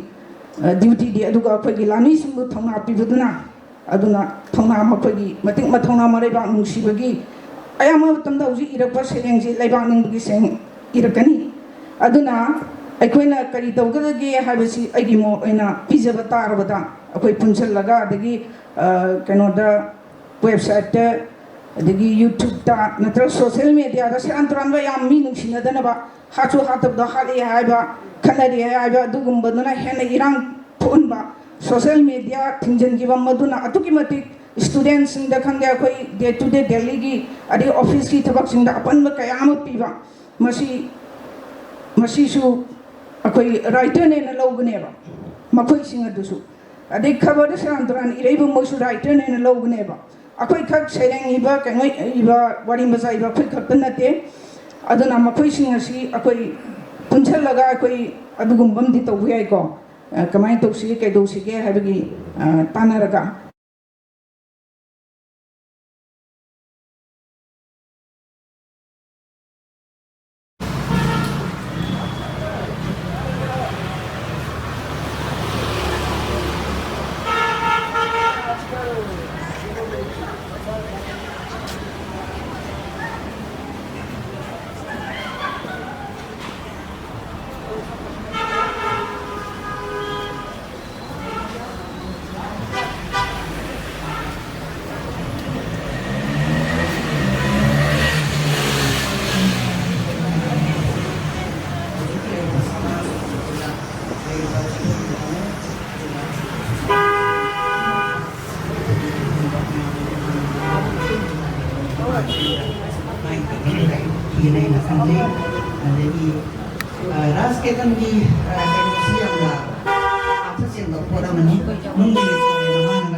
ꯂꯨꯝꯕꯤ ꯍꯥꯏꯕꯁꯦ ꯑꯩꯈꯣꯏꯅ ꯍꯦꯛꯇ ꯌꯨꯡꯕꯁꯨ ꯌꯥꯕ ꯅꯠꯇꯦ ꯑꯗꯨꯅ ꯃꯤꯁꯦ ꯃꯥꯒꯤ ꯃꯒꯨꯟ ꯑꯃ ꯌꯥꯎꯗꯅ ꯃꯤꯑꯣꯏꯕꯒꯤ ꯃꯔꯛꯇ ꯑꯇꯣꯞꯄ ꯃꯤ ꯑꯃ ꯑꯣꯏꯕ ꯃꯤꯗꯨꯗꯪ ꯑꯩꯈꯣꯏꯅ ꯌꯨꯝꯕꯤꯁꯤ ꯌꯨꯡꯉꯦ ꯄꯣꯊꯥꯐꯝ ꯈꯪꯗ꯭ꯔꯕ ꯃꯇꯝꯁꯤꯗꯩꯁꯤꯗ ꯑꯩꯈꯣꯏ ꯉꯥꯛꯇꯪ ꯑꯩꯈꯣꯏꯒꯤ ꯑꯩꯒꯤ ꯄꯨꯛꯅꯤꯡꯗ ꯐꯥꯎꯕ ꯑꯩꯈꯣꯏꯒꯤ ꯁꯩꯔꯦꯡ ꯏꯕꯤꯗꯅ ꯉꯥꯛꯇꯪ ꯄꯥꯊꯣꯛꯄꯁꯤꯅ ꯑꯩꯈꯣꯏꯗ ꯋꯥꯈꯜꯁꯤꯗ ꯌꯥꯝꯅ ꯅꯨꯡꯉꯥꯏꯕ ꯀꯩꯅꯣꯃ ꯄꯣꯛꯄꯤꯔꯝꯒꯅꯤ ꯍꯥꯏꯗꯅ ꯑꯩꯅ ꯈꯟꯖꯩ ꯑꯗꯨꯒ ꯑꯩꯈꯣꯏ ꯃꯌꯥꯝ ꯎꯅꯗꯅ ꯑꯩꯈꯣꯏ ꯏꯃꯥꯔꯣꯜ ꯁꯥꯍꯤꯇ꯭ꯌ ꯆꯥꯎꯈꯠꯅꯕꯒꯤꯗꯃꯛꯇ ꯀꯩꯅꯣꯗꯒꯤ ꯑꯩꯈꯣꯏꯒꯤ ꯃꯌꯥꯝ ꯁꯥꯍꯤꯇ꯭ꯌꯕꯨ ꯅꯨꯡꯁꯤꯖꯕ ꯃꯌꯥꯝ ꯑꯃꯅ ꯄꯨꯟꯗꯅ ꯑꯩꯈꯣꯏꯒꯤ ꯊꯧꯔꯝꯁꯦ ꯄꯥꯡꯊꯣꯛꯄꯁꯤꯃꯛ ꯑꯩꯈꯣꯏꯒꯤ ꯌꯥꯝ ꯅꯨꯡꯉꯥꯏꯕ ꯑꯩꯈꯣꯏꯒꯤ ꯍꯟꯗꯛꯀꯤ Manipuri Sahitya Parishad Meghalaya ꯁꯤꯟꯕꯤꯔꯤꯕ ꯊꯧꯔꯝꯁꯤ ꯌꯥꯝꯅ ꯃꯥꯏ ꯄꯥꯛꯑꯕ ꯑꯗꯨꯒꯨꯝꯕ ꯁꯛꯁꯦꯁ ꯑꯣꯏꯔꯕ ꯑꯗꯨꯒꯨꯝꯕ ꯊꯧꯔꯝ ꯑꯃꯅꯤ ꯍꯥꯏꯕꯁꯦ ꯑꯩꯅ ꯐꯣꯡꯗꯣꯛꯆꯔꯤ Writer intellectual Manipuri intellectual ꯑꯩꯈꯣꯏꯒꯤ ꯇꯝꯒꯤ intellectual writersꯤꯡ ꯑꯅꯤꯃꯛꯀꯤ ꯃꯥꯏꯀꯩꯗꯒꯤ ꯅꯨꯡꯁꯤꯅꯕ ꯄꯨꯔꯛꯄꯁꯦ ꯐꯣꯔꯁꯅ ꯄꯨꯔꯛꯄ ꯉꯝꯗꯦ ꯈꯤꯇꯪ ꯐꯣꯔꯁ ꯄꯨꯁꯜꯂꯛꯑꯁꯨ ꯉꯝꯗꯦ ꯃꯅꯤꯄꯨꯔꯒꯤ ꯄ꯭ꯔꯦꯛꯇꯤꯀꯦꯜꯁꯤ ꯑꯣꯖꯥꯗ ꯑꯣꯏꯅ ꯍꯥꯏꯕꯤꯕꯗꯨ ꯃꯄꯥꯟꯗꯒꯤ ꯈꯪꯉꯣꯏ ꯃꯅꯤꯄꯨꯔꯗꯒꯤ ꯍꯥꯏꯔꯤꯕ ꯑꯩꯈꯣꯏꯁꯨ ꯄꯦꯄꯔ ꯃꯌꯥꯝ ꯄꯥꯕꯒꯤ ꯗꯥꯛꯇꯔ ꯀꯃꯜꯒꯤ ꯃꯥꯙꯕꯤꯒꯤ ꯃꯇꯦꯡ ꯑꯃꯇ ꯃꯍꯥꯛꯅ ꯑꯍꯤꯡꯗ ꯊꯣꯛꯂꯛꯑꯒ ꯑꯃꯥꯂꯤꯀꯥ ꯃꯈꯣꯡꯗ ꯀꯞꯇꯨꯅ ꯍꯦ ꯏꯇꯥꯃꯥꯂꯤꯀꯥ ꯊꯥꯕꯜ ꯃꯉꯥꯜ ꯑꯁꯤꯗ ꯅꯍꯥꯛꯅ ꯐꯨꯒꯥꯏꯅ ꯁꯥꯠꯄꯨꯔꯒ ꯅꯨꯖꯥ ꯄꯨꯛꯅꯤꯡ ꯅꯨꯡꯉꯣꯜꯂꯤ ꯃꯇꯥꯡ ꯑꯗꯨꯗ ꯕꯤꯔꯦꯟꯗ ꯄꯣꯠꯊꯣꯛ ꯆꯪꯁꯜꯂꯛꯏ ꯃꯥ ꯍꯧꯒꯠꯂꯒ ꯆꯠꯈꯤꯒꯦ ꯇꯧꯏ ꯃꯗꯨꯗ ꯇꯞꯊꯕꯤꯌꯨ ꯍꯥꯛꯅ ꯊꯤꯡꯕꯤꯒꯅꯨ ꯏꯕꯦꯝꯃ ꯑꯣꯟꯊꯣꯛꯅ ꯊꯨꯅ ꯀꯥꯎꯕꯤꯈ꯭ꯔꯦꯗ ꯕꯥꯔꯨꯅꯤ ꯈꯨꯔꯨꯝꯕꯗ ꯎꯅꯈꯤꯕ ꯍꯩꯕꯣꯛ ꯆꯤꯡꯒꯤ ꯂꯩꯀꯣꯜꯗ ꯍꯥꯏꯈꯤꯕ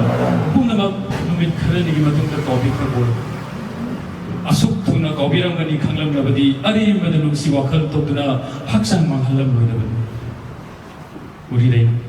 ꯀꯔꯝꯕ ꯃꯇꯝꯗ ꯑꯃꯨꯛꯇꯪ ꯂꯦꯡꯕꯤꯔꯛꯀꯗꯒꯦ ꯍꯥꯏꯅ ꯉꯥꯏꯖꯔꯤꯕ ꯑꯩꯍꯥꯛꯅ ꯋꯥ ꯉꯥꯡꯊꯣꯛꯄ ꯍꯩꯖꯗꯗꯅ ꯇꯨꯃꯤꯟꯅ ꯂꯩꯖꯕꯗꯅꯤ ꯏꯕꯦꯝꯃ ꯀꯥꯎꯕꯨ ꯀꯥꯎꯕꯤꯗ꯭ꯔꯕꯁꯨ ꯍꯥꯏꯅꯈꯤꯕ ꯃꯇꯨꯡ ꯏꯟꯅ ꯀꯔꯤꯒꯨꯝꯕ ꯋꯥ ꯈꯔꯗꯪ ꯅꯤꯡꯁꯤꯡꯖꯒꯦ ꯂꯥꯛꯆꯔꯤ ꯍꯌꯦꯡꯗꯒꯤ ꯍꯧꯅ ꯑꯩꯍꯥꯛ ꯃꯤꯔꯩꯕꯥꯛꯇ ꯆꯠꯇꯨꯅ ꯃꯍꯩ ꯇꯝꯕꯒꯤꯗꯃꯛ ꯆꯍꯤ 5-6 ꯂꯩꯔꯨꯕ ꯇꯥꯔꯦ ꯑꯩꯅ ꯍꯜꯂꯛꯄ ꯃꯇꯝꯗ ꯏꯕꯦꯝꯃꯕꯨ ꯌꯨꯝ ꯑꯁꯤꯗ ꯑꯃꯨꯛ ꯍꯟꯅ ꯎꯕ ꯐꯪꯖꯒꯅꯤ ꯍꯥꯏꯅ ꯀꯌꯥ ꯊꯥꯖꯗꯦ ꯑꯗꯨꯝ ꯑꯣꯏꯅꯃꯛ ꯂꯥꯏꯕꯛ ꯊꯤꯕ ꯑꯩꯕꯨ ꯀꯔꯤꯒꯨꯝꯕ ꯃꯇꯝꯗ ꯅꯤꯡꯁꯤꯡꯕꯤꯔꯛꯂꯕꯗꯤ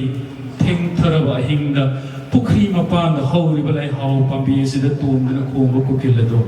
ꯑꯩꯅꯤ ꯍꯥꯏꯅ ꯈꯟꯕꯤ thank U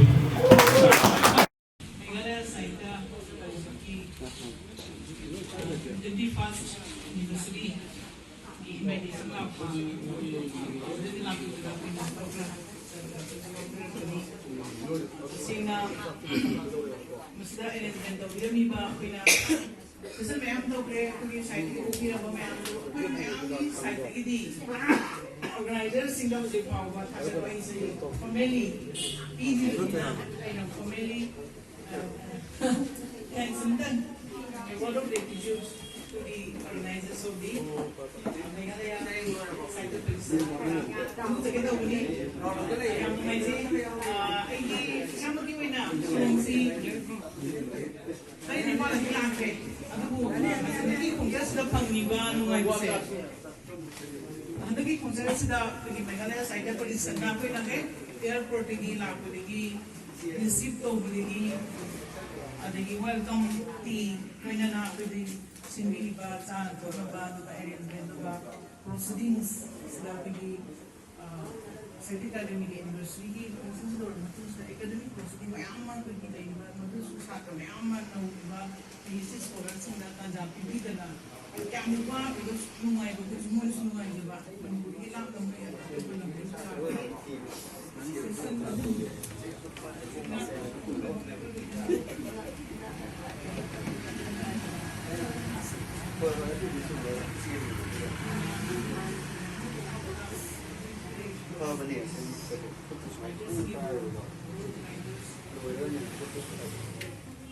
Vectors in the present context kind of platform ꯀꯧꯕꯁꯦ ꯑꯩꯈꯣꯏ ꯌꯥꯝ ꯅꯨꯡꯉꯥꯏꯕ ꯑꯦꯛꯁꯄꯤꯔꯤꯌꯦꯟꯁ ꯑꯃꯅꯤ ꯍꯥꯏꯖꯅꯤꯡꯉꯤ ꯑꯗꯨ ꯃꯔꯨꯑꯣꯏꯅ ꯁꯤꯟꯕꯤꯕꯁꯦ ꯉꯁꯥꯏꯗꯒꯤ ꯁꯤꯟꯕꯁꯦ ꯑꯩꯈꯣꯏꯁꯨ ꯂꯩꯀꯣꯜꯒꯤ ꯑꯇꯩ ꯃꯌꯥꯝꯁꯨ ꯃꯅꯤꯄꯨꯔꯤ ꯂꯩꯕ ꯁꯥꯏꯠꯇ ꯑꯗꯨꯒ ꯑꯇꯩ ꯑꯇꯩ ꯃꯄꯥꯟꯗ ꯂꯩꯕꯁꯤꯅ ꯁꯤꯟꯕꯗ ꯌꯥꯝ ꯋꯥꯅ ꯁꯤꯟꯕ ꯑꯗꯨꯒ ꯐꯟ ꯂꯩꯇꯕꯅꯤꯅ ꯑꯩꯈꯣꯏꯒꯤ ꯃꯦꯝꯕꯔ ꯃꯌꯥꯝꯅ ꯀꯟꯇ꯭ꯔꯤꯕ꯭ꯌꯨꯠ ꯇꯧꯔꯒ ꯂꯩꯐꯝ ꯆꯥꯐꯝꯗ ꯁꯤꯟꯕꯁꯤ ꯌꯥꯝ ꯅꯨꯡꯉꯥꯏꯕ ꯑꯣꯏꯕ ꯍꯣꯇꯦꯜꯗ ꯂꯩꯍꯟꯕꯁꯤꯁꯨ ꯂꯩꯇꯕ ꯇꯥꯟꯖꯥꯁꯨ ꯃꯌꯥꯝ ꯌꯥꯎꯏ ꯃꯌꯥꯝꯒꯤ ꯋꯥꯔꯤꯗ ꯑꯩ ꯆꯠꯄ ꯌꯥꯎꯖꯔꯁꯨ ꯍꯥꯏꯅ ꯇꯧꯕ ꯃꯇꯝꯗ ꯇꯧꯗꯅ ꯍꯧꯖꯤꯛꯀꯤ ꯍꯟꯗꯛꯀꯤ ꯁꯤꯂꯣꯡꯒꯤ ꯑꯦꯔꯦꯟꯖꯃꯦꯟꯁꯤꯗꯤ ꯌꯥꯝ ꯐꯖꯕ ꯑꯩꯈꯣꯏꯒꯤ right from stay arrangements, transport, food arrangements, especially ꯆꯥꯕ ꯊꯛꯄꯁꯤ ꯌꯥꯝꯅ ꯍꯥꯎꯕ ꯑꯗꯨꯒ ꯑꯩꯅ ꯕ꯭ꯔꯦꯛꯐꯥꯁꯀꯤ ꯐꯨꯗꯁꯤꯡꯁꯤ ꯌꯥꯝ ꯂꯩꯕꯖꯥꯠꯅꯤ ꯑꯩꯈꯣꯏꯒꯤ ꯆꯥꯕꯁꯤ ꯑꯗꯨꯃꯥꯏꯅ ꯏꯚꯟ ꯉꯁꯤꯃꯛꯇꯗ ꯑꯣꯟ ꯗ ꯋꯦ ꯂꯥꯛꯄꯗ ꯑꯩꯈꯣꯏꯒꯤ ꯁꯤꯂꯣꯡꯒꯤ ꯑꯦꯔꯦꯟꯖꯃꯦꯟꯁꯤ ꯌꯥꯝ ꯅꯨꯡꯉꯥꯏꯕꯀꯣ ꯃꯁꯤ ꯌꯥꯝ ꯅꯨꯡꯉꯥꯏꯖꯩ special thanks on behalf of all the delegates from all the states Manipur, Assam, Tripura, Manipuri, Meghalaya, Sahitya Parishad, delegate behalf Meghalaya Sahitya Parishad President, brother, Manish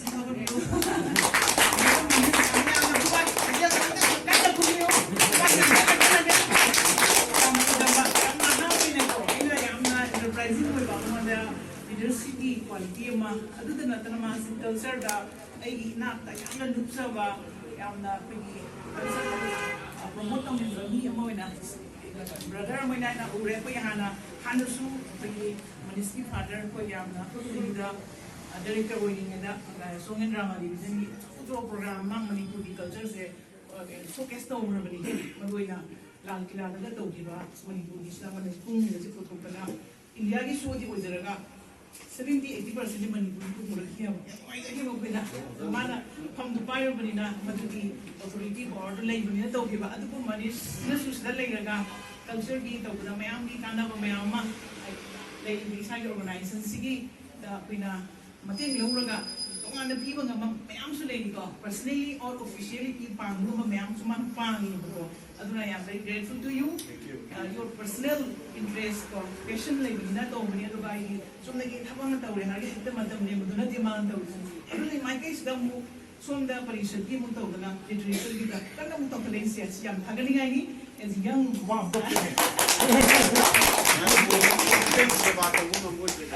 ai bata ko paming jaba mas kom da duga jusi kana da assistant professor in the course ni hunda like journalism da Masi aku yung dalat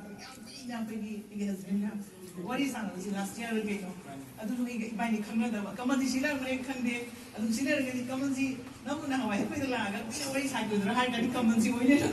yam na mai thina ba mas yam na silli ba ma lang yu se pergi president madandra sungam da supporting team work ko si team spirit team work team leader parbanina team supai team parbanina leaders yam support oi yam nungai duga mathang du program nungai ba simbiu duga mayam si pigi atu pe se diglai bi sing che loina mak pele le lai bi si adum phongdo ni kubak tra dum phongdo kre give up the su pujaran kre yam nungai kre ai si adu pa yam chawba moi apian ba pina pili bi se koi ya chawba amani koi na se ki top zero loi in sai mo ka ai ba an khang ji ba ko He's a cop, police officer. I am one the second one. Kamalji is a very good PR person. Mani PR ang paba, PR personality yawi, yang menungai.